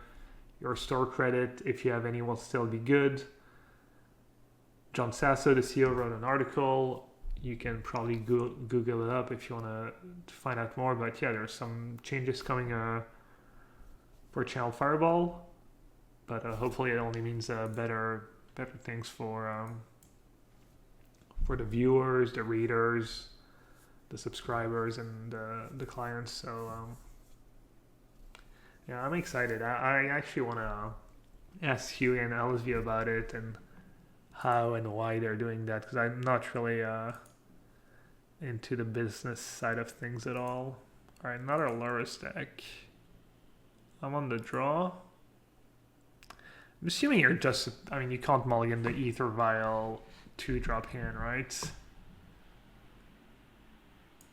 Oh, well, white-black versus white-black. Hammer time versus, that hand might be too slow.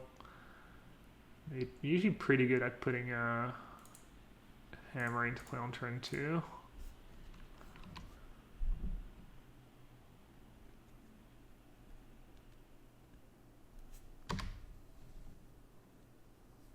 How many? Double hammer? Turn 2 kill?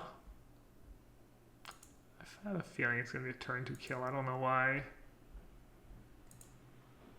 No? Alright. Just turn 2 Abyss. Okay. That was definitely one of the cards. I don't know if they play Path to Exile in their main deck. I don't think so.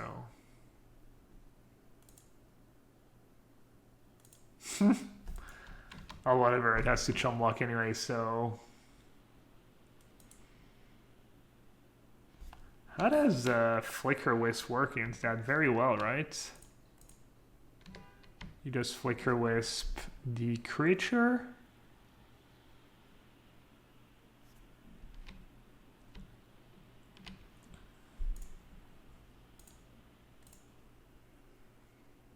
Okay, looks like I've held so far.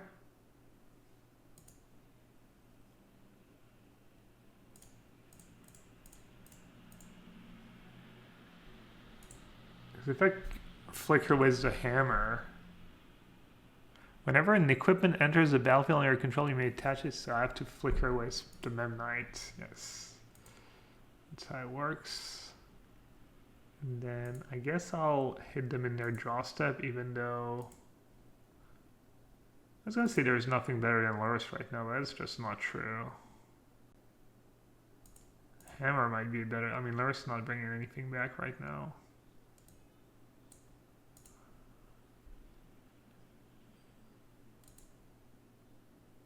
Oh, they drew another one. Alright.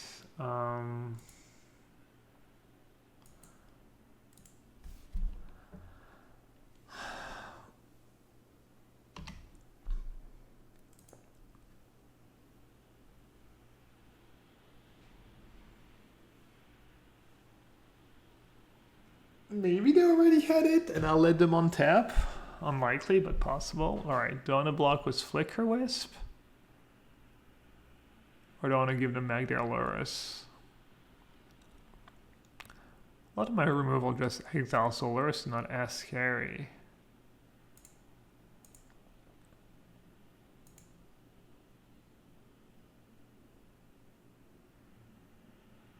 And they can't cast it right away.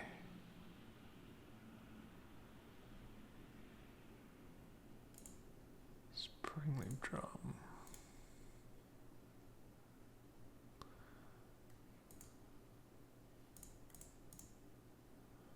Oh, you know what? Don't I just put Yorion in my hand?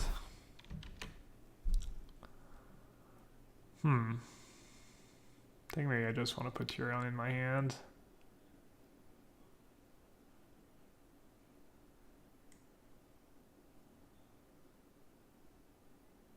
So what's gonna happen? I'm gonna attack, and then I'm gonna ephemerate my Flicker Wisp, bling the Memnite, go play Lurrus.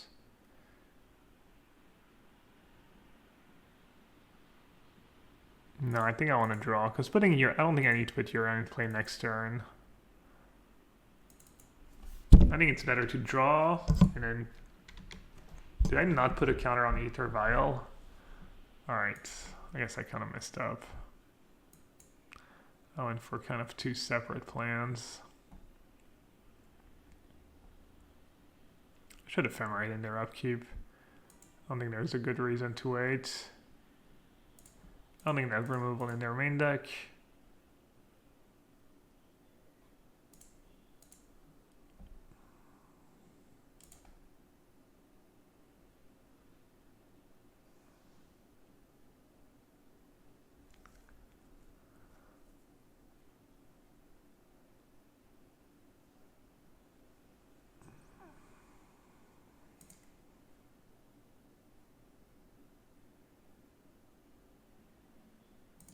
Uh-oh. It's not good.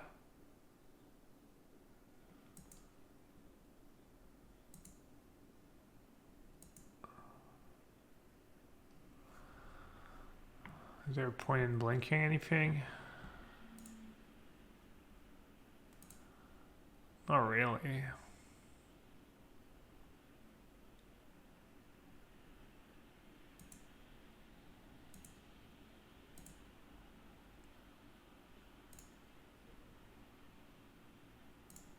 All flooded here.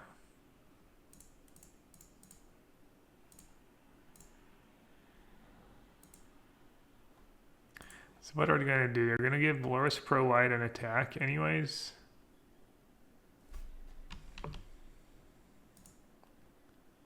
So I'm trading 3 damage for 1 damage. Can make the difference, right? Alright, I guess I won't attack. I don't know, it's kind of a tough spot. Oh, they drew Bubble? Wow. Well.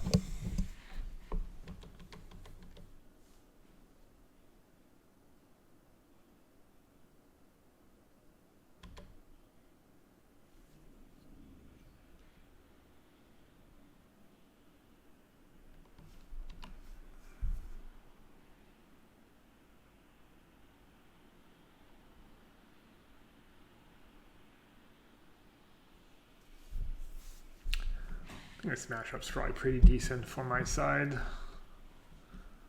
Especially after sideboard. I think that's probably how a lot of people feel playing against the Hammer Time deck. It's just... I think it's just much better than it looks in some ways.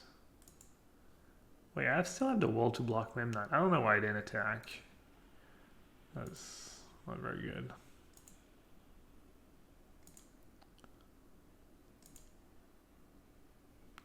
Ephemerate.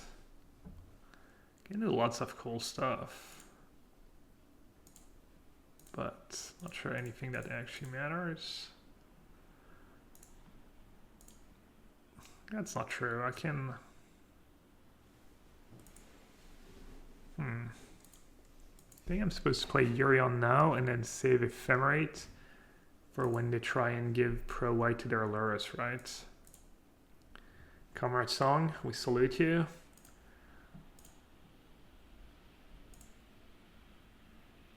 And I can make the cute blank my Ether Vial play. Alright, that's it, right? 3 permanents, there's nothing else I can blank. Because on Arena, once you've clicked every permanent, I think it just automatically resolves it.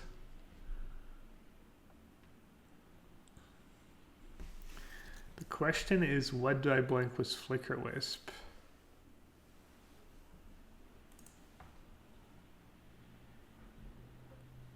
Do I blink Wall? And get back Wall at the end of their turn, or do I blink back Yorion and blink it all? I think I just blink the Wall, right? Oh wow, Path to Exile. That's pretty big.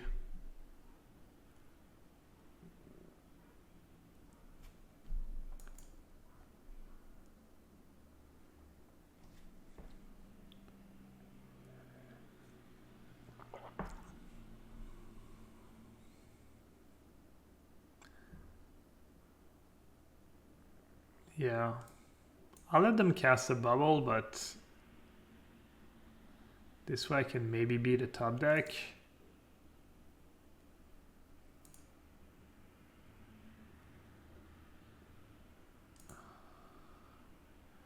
Or is it a straight up mistake?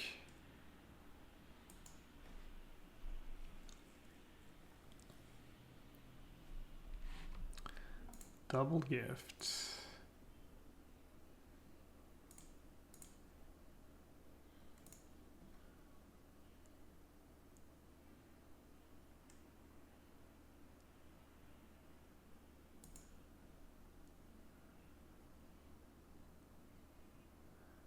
So they can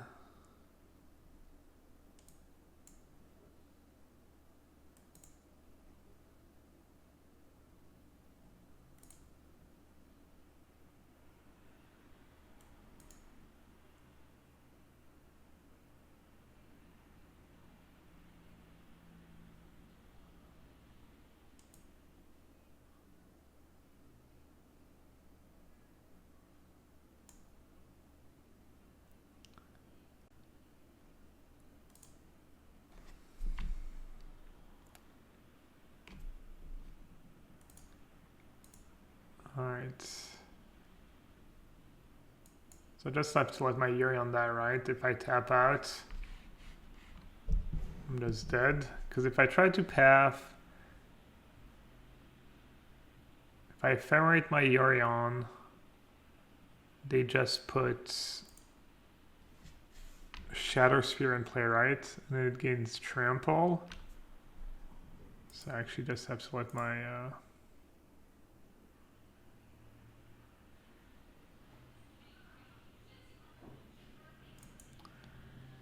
and now I have to, let's see, draw cards. So I can ephemerate. I can start by ephemerating Wall probably. And then when it comes back, I can ephemerate Flicker Wisp. Target Giver of Runes. Yeah, it's the play.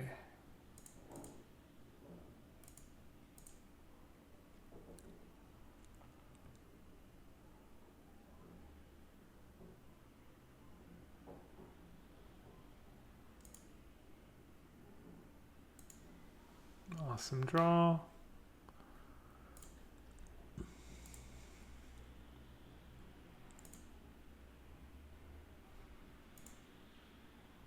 Target Flicker Wisp. Flicker Wisp, the Giver.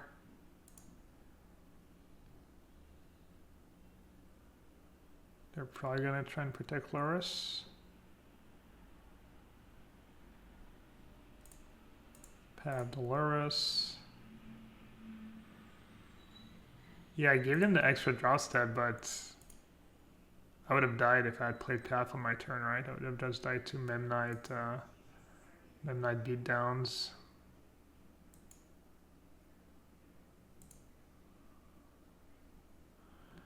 Alright, I think we turned the corner here. Let's see.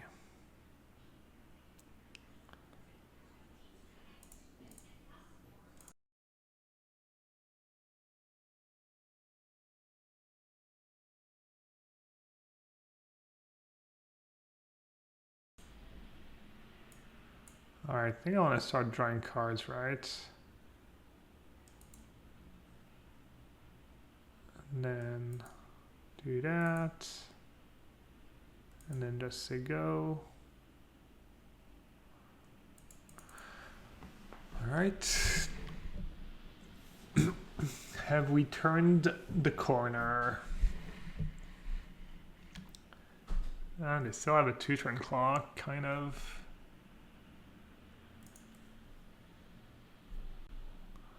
Sword should take care of it though, right?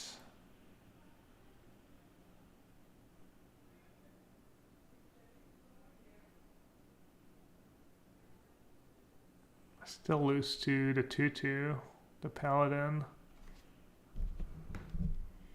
But there's not much I can do about it.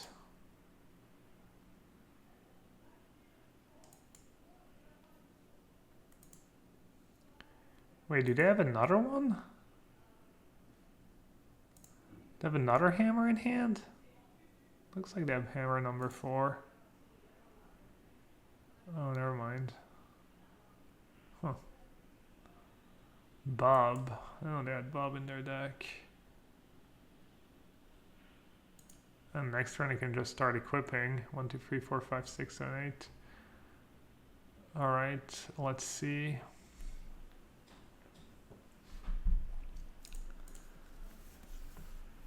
Get my own Giver of Rune in play.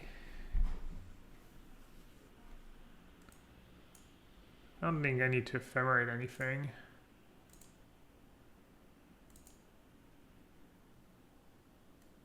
Just save it.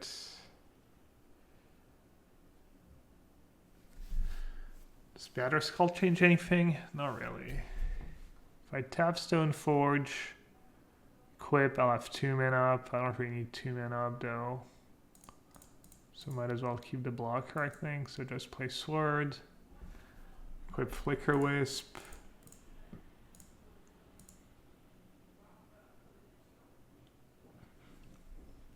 Oh, but that doesn't do anything. How do I...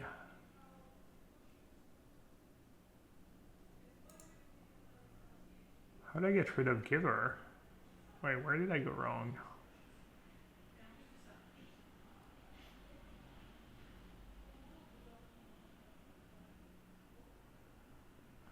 I guess I was supposed to ephemerate, yeah.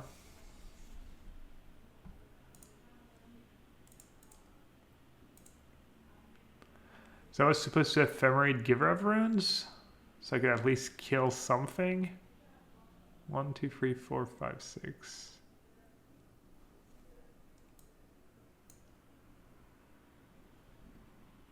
Oh, it's another target creature. Never mind, I'm dumb. Literally don't know what cards do.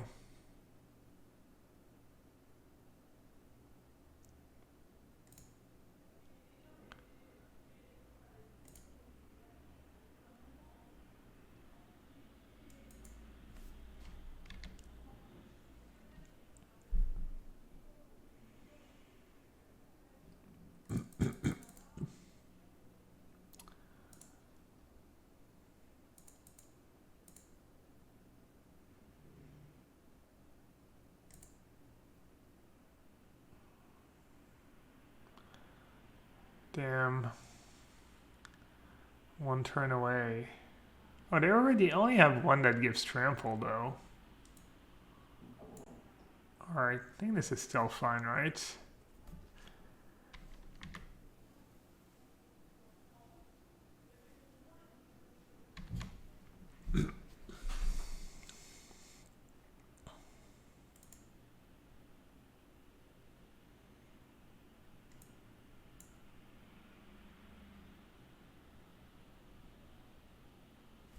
Can you equip at instant speed?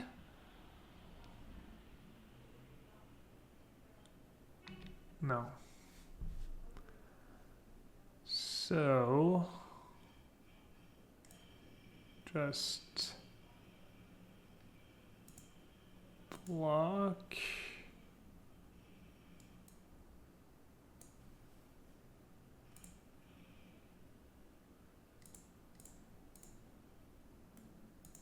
Blink...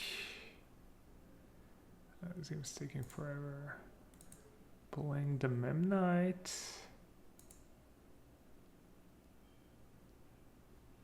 Actually, I could have maybe killed the Memnite.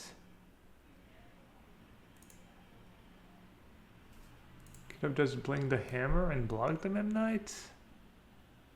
I guess I don't really want to lose my creatures, do I?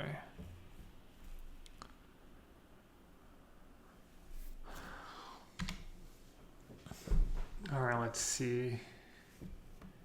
Do I need to blink anything? Does blinking Pure Cell Paladin do anything for me?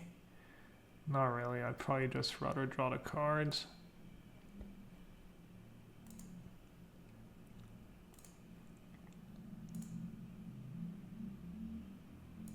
Or get another equipment? No.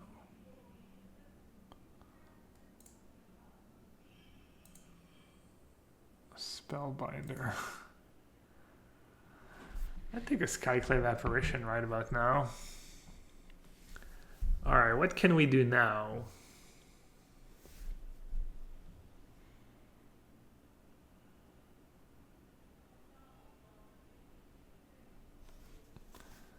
Not much, right?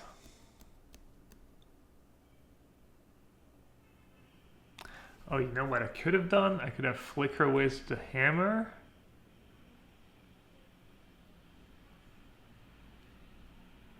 But then they can just block. I don't have a creature that gets through. Alright, let's see.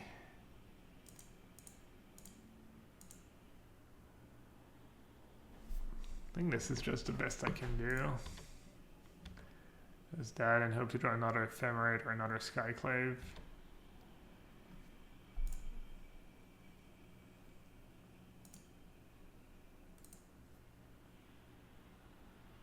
Prismatic Vista. That is not it.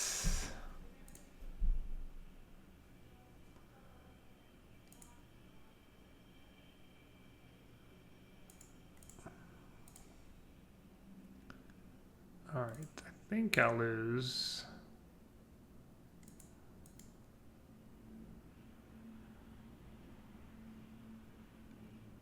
It's a pretty big bob they have.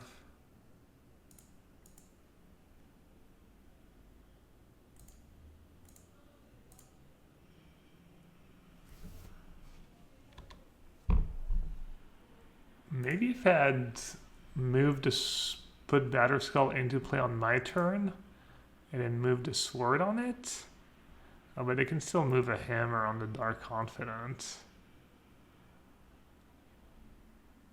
How much do I have? Yeah. Lifelink, trample, yada yada yada. Alright, I lost, and it took max time. I think I played that game pretty well though. Not 100% sure, but I feel like I did. Alright, this should be pretty good after sideboard. Let's see. Give Reverend is medium, but it's cheap. Charming Prince, Spellbinder, as usual. To be fair, we played against a bunch of decks with cheap cards. The Malt can go. Everything else seems pretty awesome. Alright, Prince and Spellbinders. I guess you're out. Then the Maul seems kind of underwhelming. And maybe Give Reverence? Give Reverence seems good.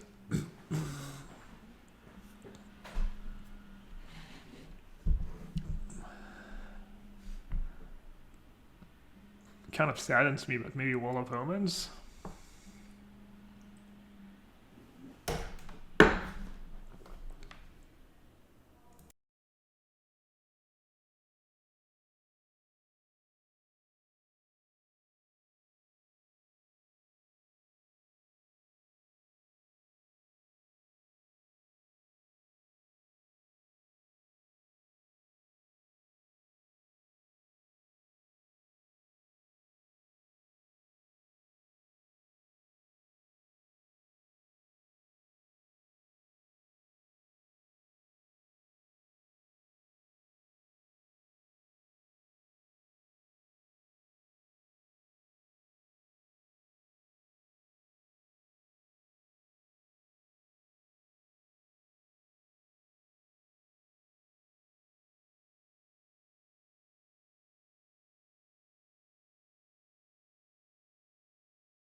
Alright, sorry about that. Thought it might have been important. Alright, well, we know what we need.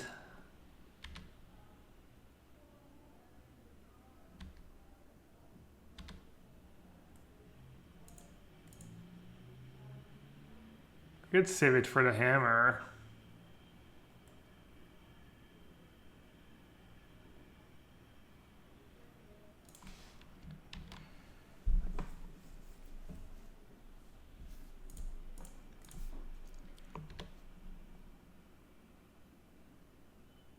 Easy.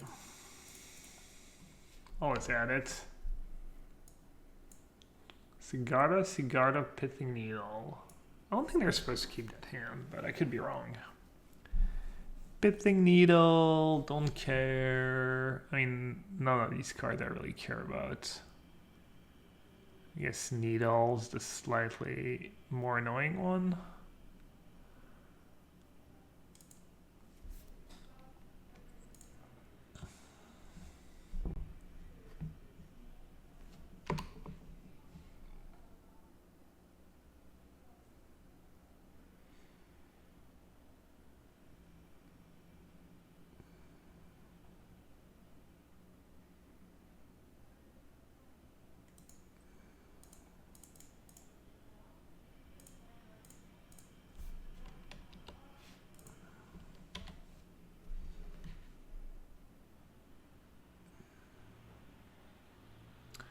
Did you draw a hammer or Stoneforge? Nope.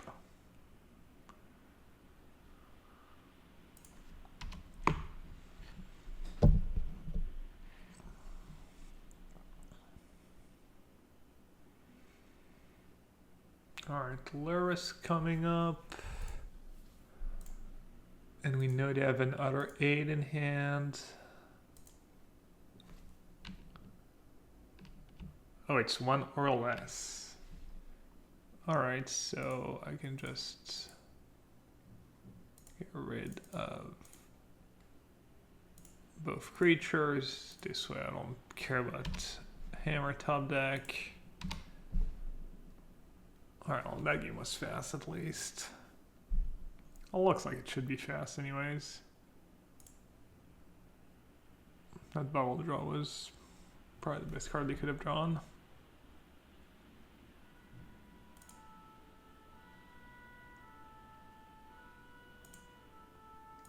My draw's kind of nuts though.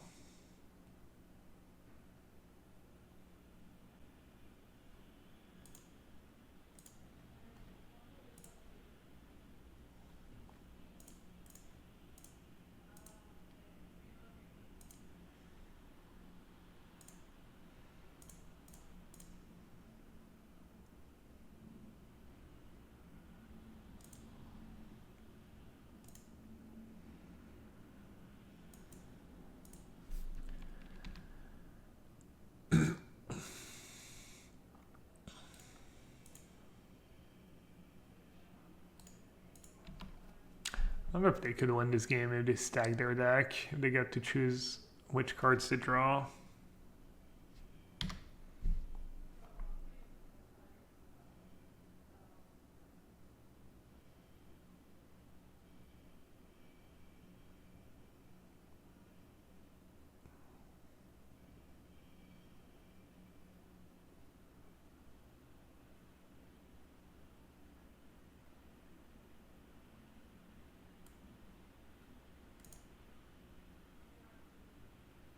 For target artifact, enchantment, or planeswalker. Alright, I guess that's a good start. If ever they were going to make a comeback.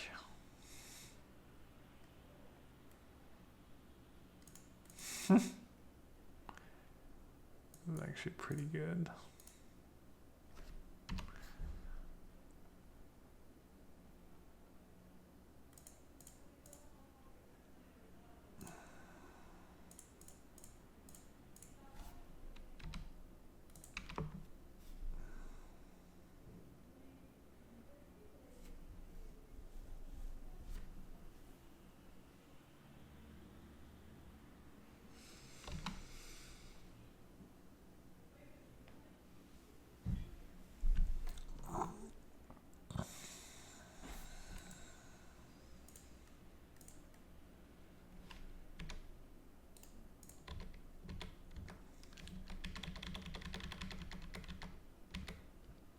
Alright, can I have the same draw? Would I ever want to change anything because I'm on the draw? A Charming Prince because it's cheaper. But these cards are just all pretty nutted. Charming Prince over Wall maybe? I don't think so. I think drawing a card, chum blocking is better than scrying 2. Alright. Obviously gotta keep.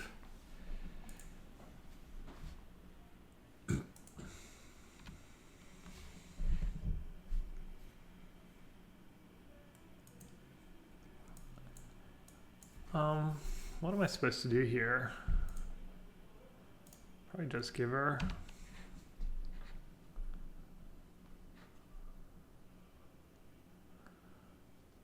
Could be a mistake.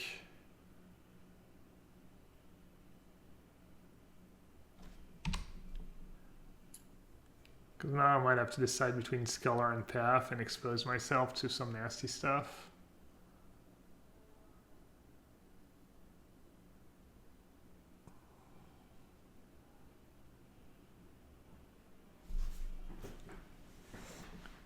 Maybe I just Sculler and I'll let them have Dark Confidant for a turn. Rams them into a Luris.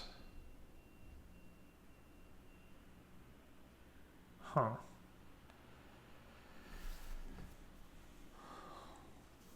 Path now.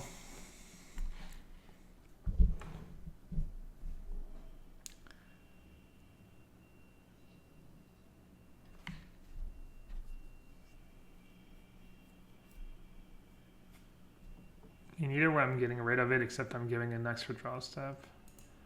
Yeah, I mean, that's a problem with my line. It's that now I might just never find the timing for to play that Sculler. I guess Sculler will be pretty good against Lurrus, never mind. I can just play Sculler the turn to put Lurrus in their hand.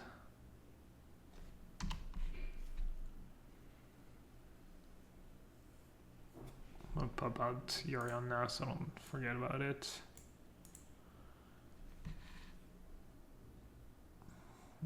It's kind of scary. I can just one-shot me now. There's nothing I can do about it. Death Sigard as 8, I'm just dead. Oh, never mind. I can play Sculler now. Dumb. Well, either they just totally messed up, or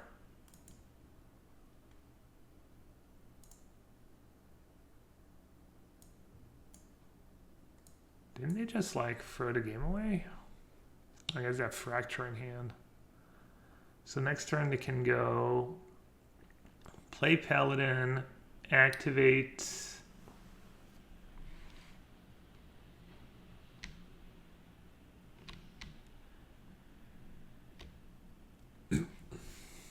if I take Fracture, they just go play Paladin, activate Nexus,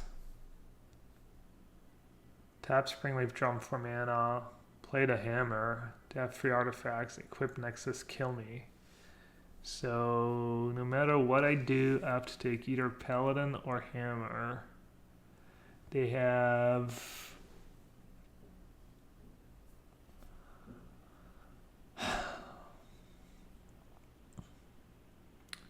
so if I take Hammer, they have Hammer redraw. If I take Paladin, they have Paladin or Sigarda's 8 redraw.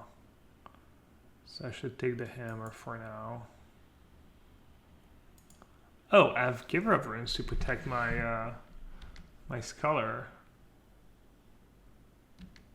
What does that change? Probably means taking the Hammer is still better, yeah. Alright, I guess playing the Giver worked out for me.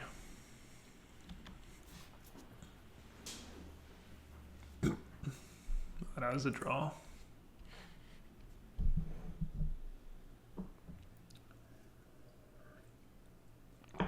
Alright, so if I play Sculler and take Lurrus, I still die to a Hammer top deck.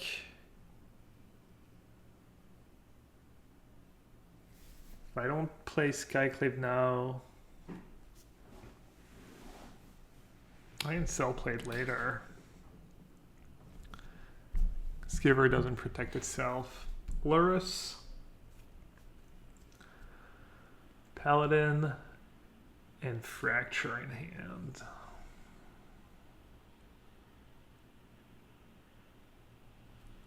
Paladin means I could die out of the blue. If I Skyclave Giver now, they're gonna play Lurrus Bubble.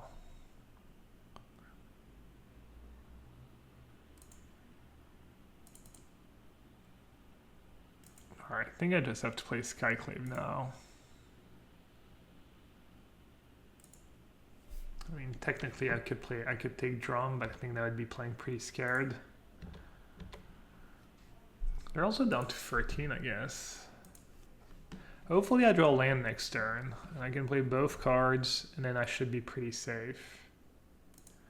Alright, Lurrus is good, it means I'm not dead. So that's good news.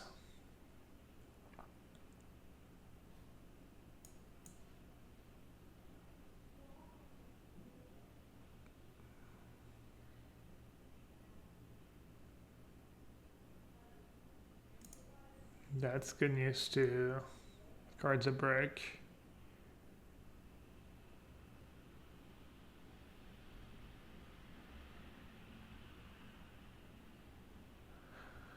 Field of Ruin would be a good draw too.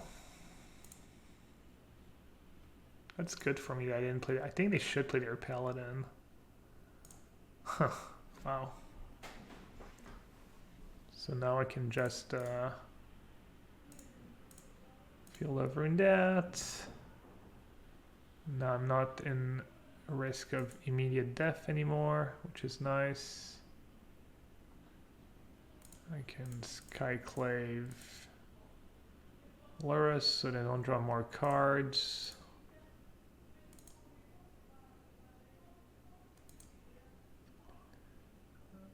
I can attack. I mean, it's only bad if they drew Batterskull, and I'm not even sure every version plays Batterskull.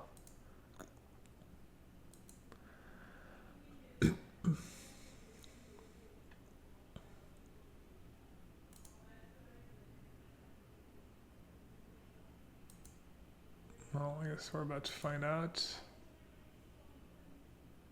Yeah, if Dad played the Paladin the turn they could have, I think I would be in a tougher spot. Mother Hammer.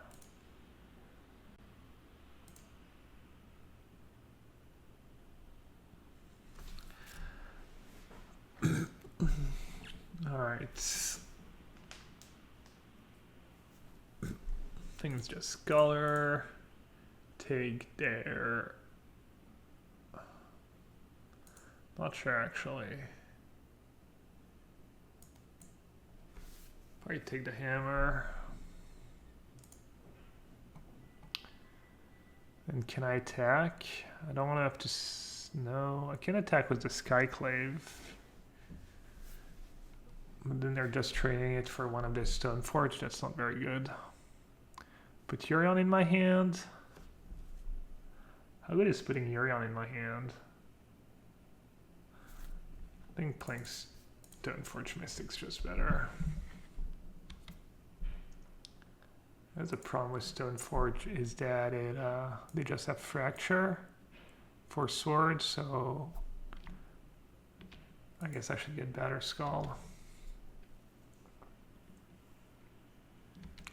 Maybe putting Yorion in my hand was the play just because it kills them the fastest.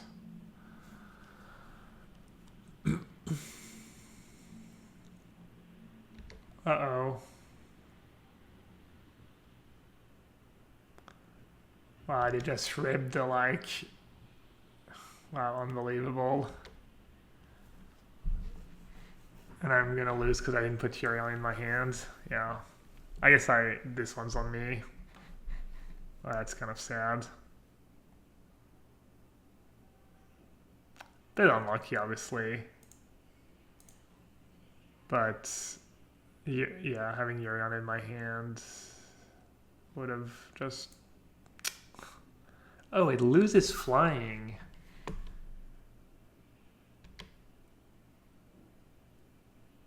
Yeah, I'm so bad, honestly. It's like... just sad. I guess I can just play Batterskull, right? And just block. Protection from white. Alright. Alright, lose this flying is a big deal. Oh, but they still have Fracture. I don't know if Fracture does anything for them.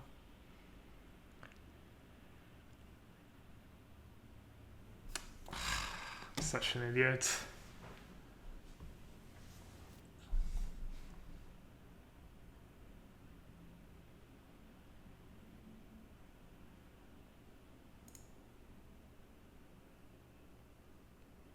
Can I just Alpha Strike maybe?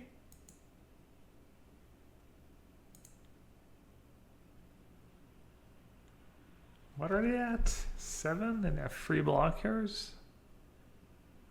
We take 4. Alright. Alright, 2 mana to put Batterskull in play. Oh, but I can just fracture the actual Batterskull.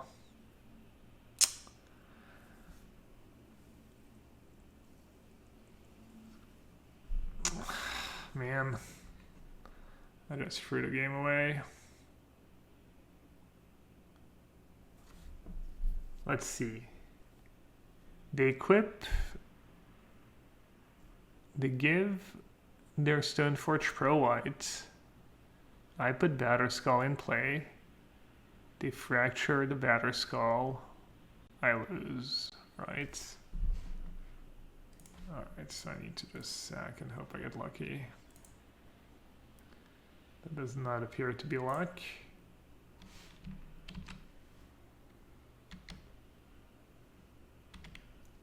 Alright, maybe they'll miss the obvious play. Oh, they do Steel Shaper's Gift anyways. I might have lost anyways, even with Yorion, I guess, since they ripped the gift.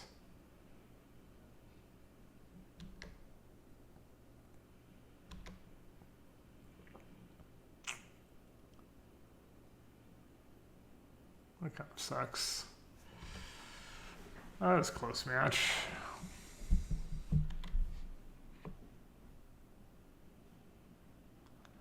Dark Confident gets me again.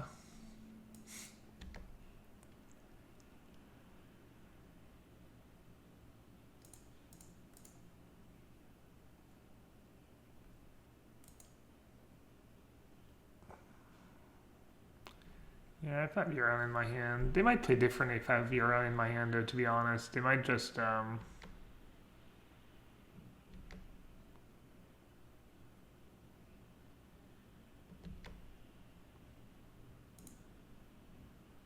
just making me suffer. They're letting me live one more turn. Alright, GG's.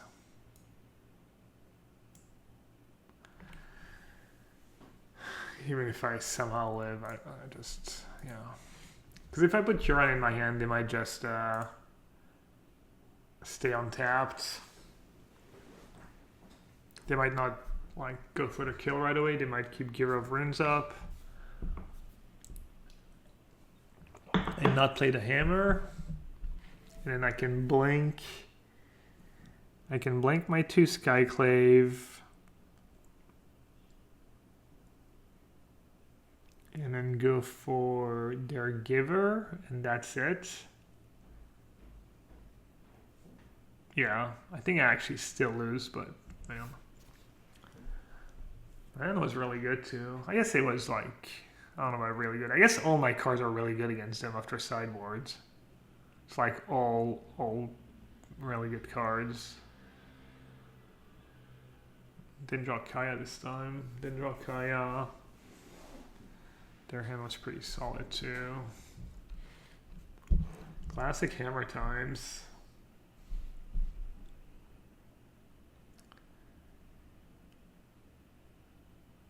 Damn, I was hoping for a little trophy here. I was feeling good for a second.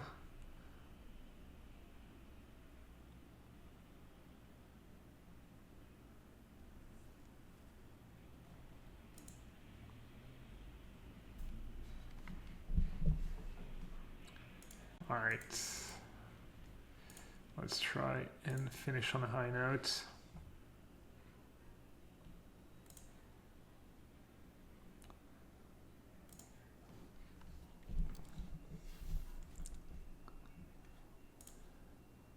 I'm not surprised the deck is doing well, because people have just been doing well with that deck for a while now, but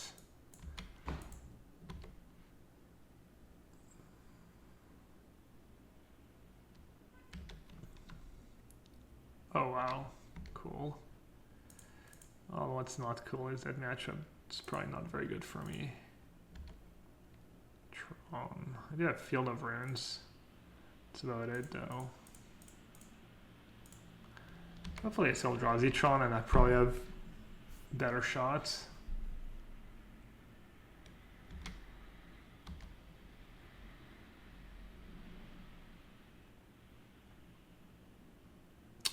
Yikes.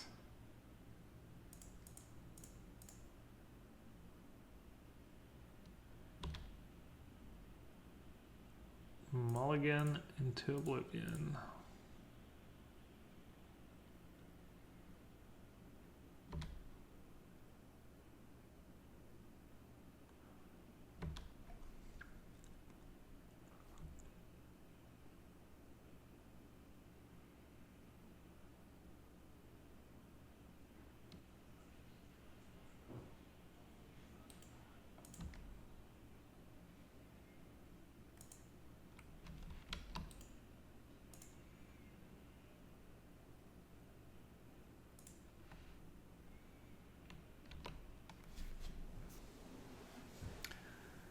sigh of relief.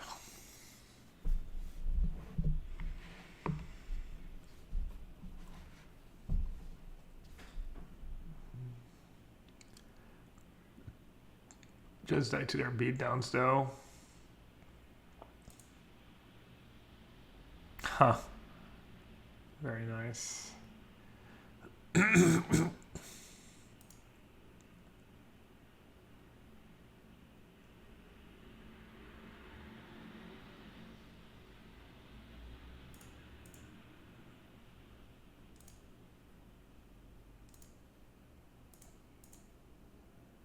The only difference is I have them in my graveyard as opposed to exile. Not sure what's best. Should probably start by Flicker Wisping that stupid Chalice. I'm in terrible shape though. Maybe E-Tron will do what it does best. Nothing.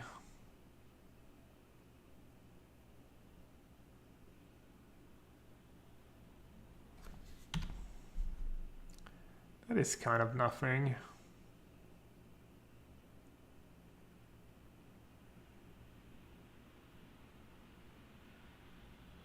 That is kind of nothing as well.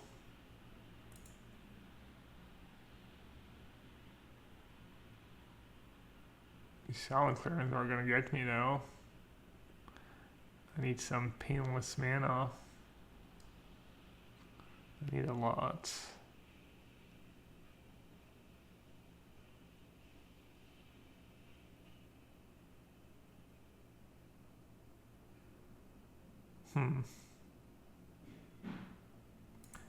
Play Spellbinder because I have to block anyways.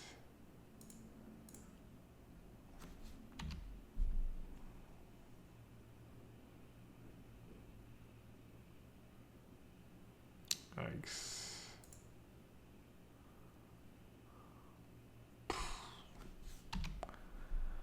Great, I have to chomp.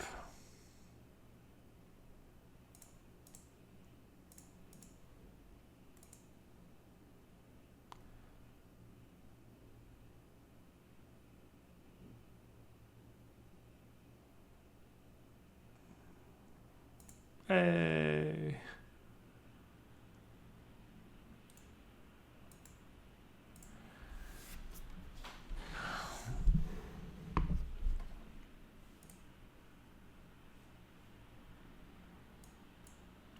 All right, let's see. Push could be good. Order could be good, and Kaya could be good.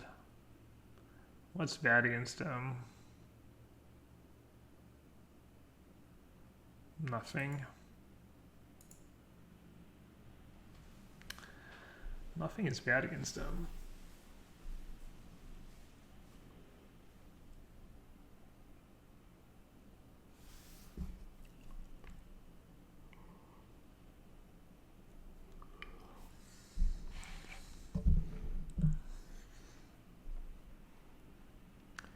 I don't mind a few more ways to get rid of a Chalice, because Skyclave Apparition just has a lot of work to do already in this matchup.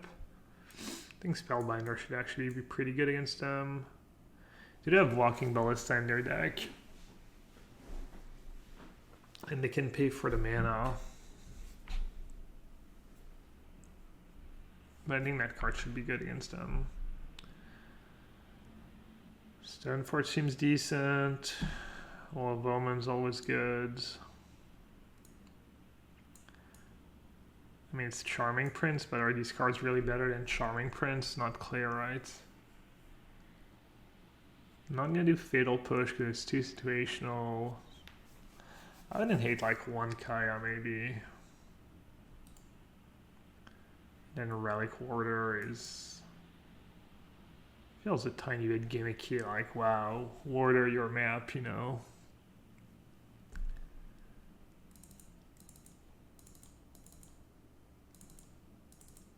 Alright, I guess I'll... Kaya feels pretty gimmicky too.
Alright, decisions.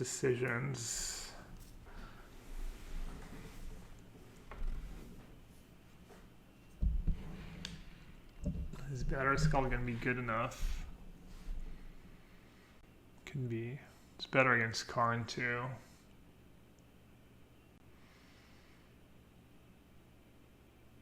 I won't be too greedy, I'll just take Batterskull. It's worse against removal, I guess.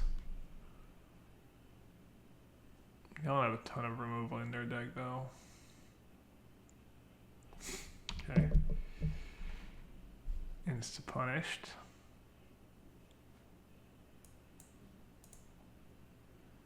Spellbinder or another Stoneforge. Just gonna play another Stoneforge.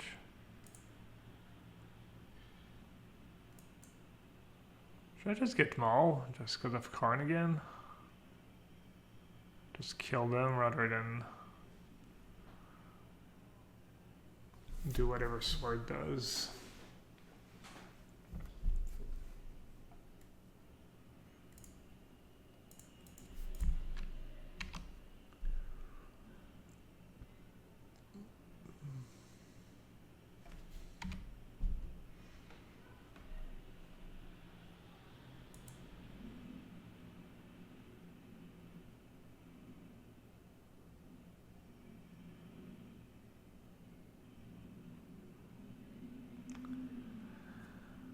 Oh.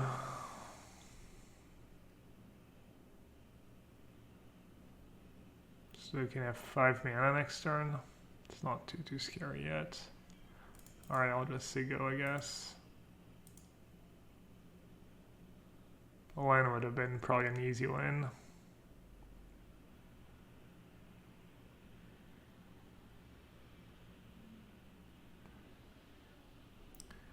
Need to keep in mind the Blazon as well.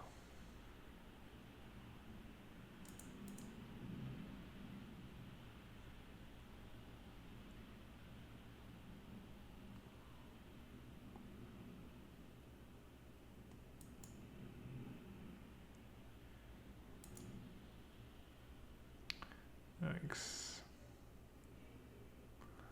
All is dust action.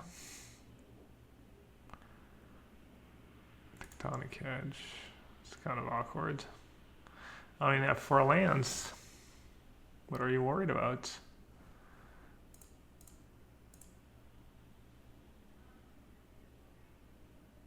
I could just put Sword into play, honestly. I kind of just path my own giver, honestly.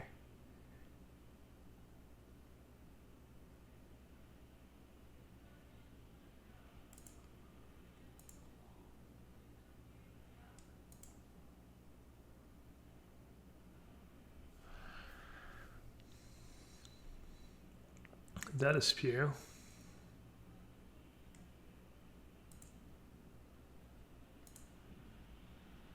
Guess we're about to find out.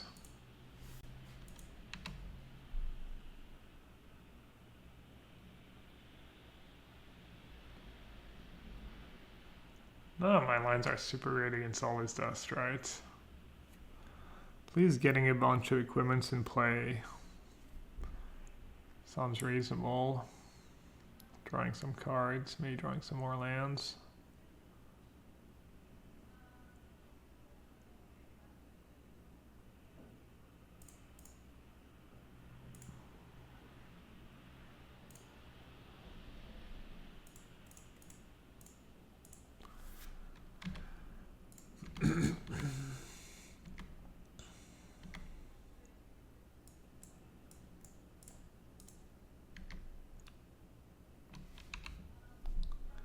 Alright, lands would have been nice, but Skyclave's not bad.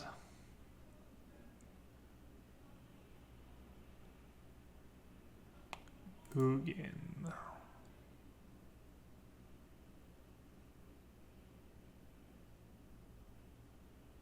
I might just make a blocker, honestly.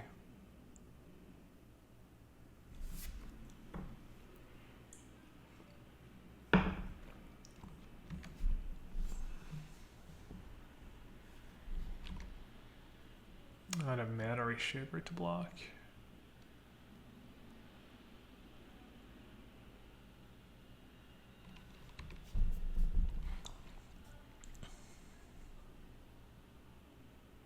Tectonic Edge is super good in that deck. I'm not sure it's a card they always had. Alright, let's see.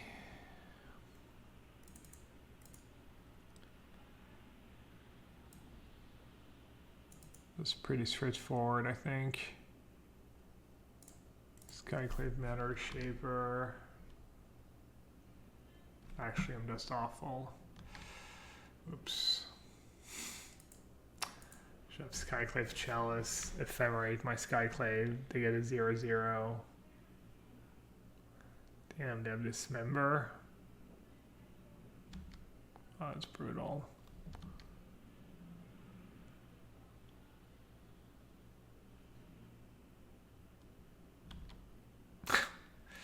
Alright. So, if I had done that... Oh, man! Should have known, right? They didn't use Tectonic Edge. I like how I drew 2 1-mana spells so after they played Chalice, but... Oh, kind of fell for it. And Skyclave is a tricky card.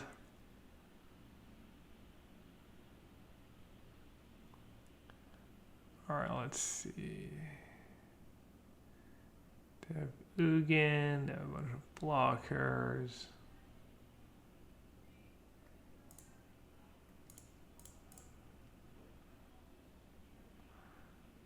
Oh, they have Blast Zone too.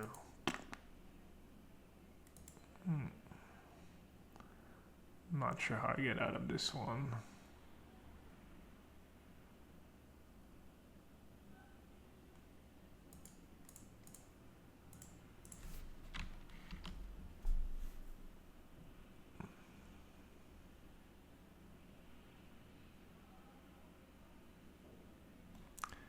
Draws were kind of clunky. It's probably not the greatest matchup in the world, though.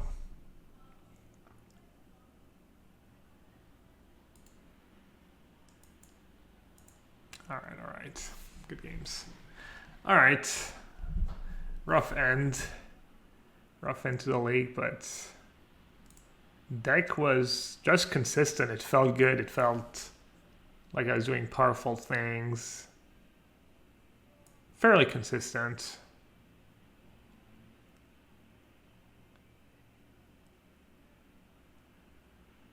Could maybe use a land. I mean, that's what I always say, but maybe cut Charming Prince for a land. I think I would play 4 Wall of Omens. Was Ephemerate and Yorion.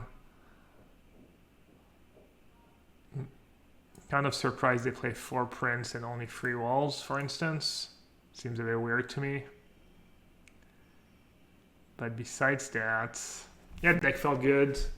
Some good matches. Hope you enjoyed it. As usual, you know, make sure you give us a follow, a like. I guess I should say all that stuff while I'm still playing and you're still watching. But yeah, if you made it this far, thank you very much. And I'll see you next time. Take care.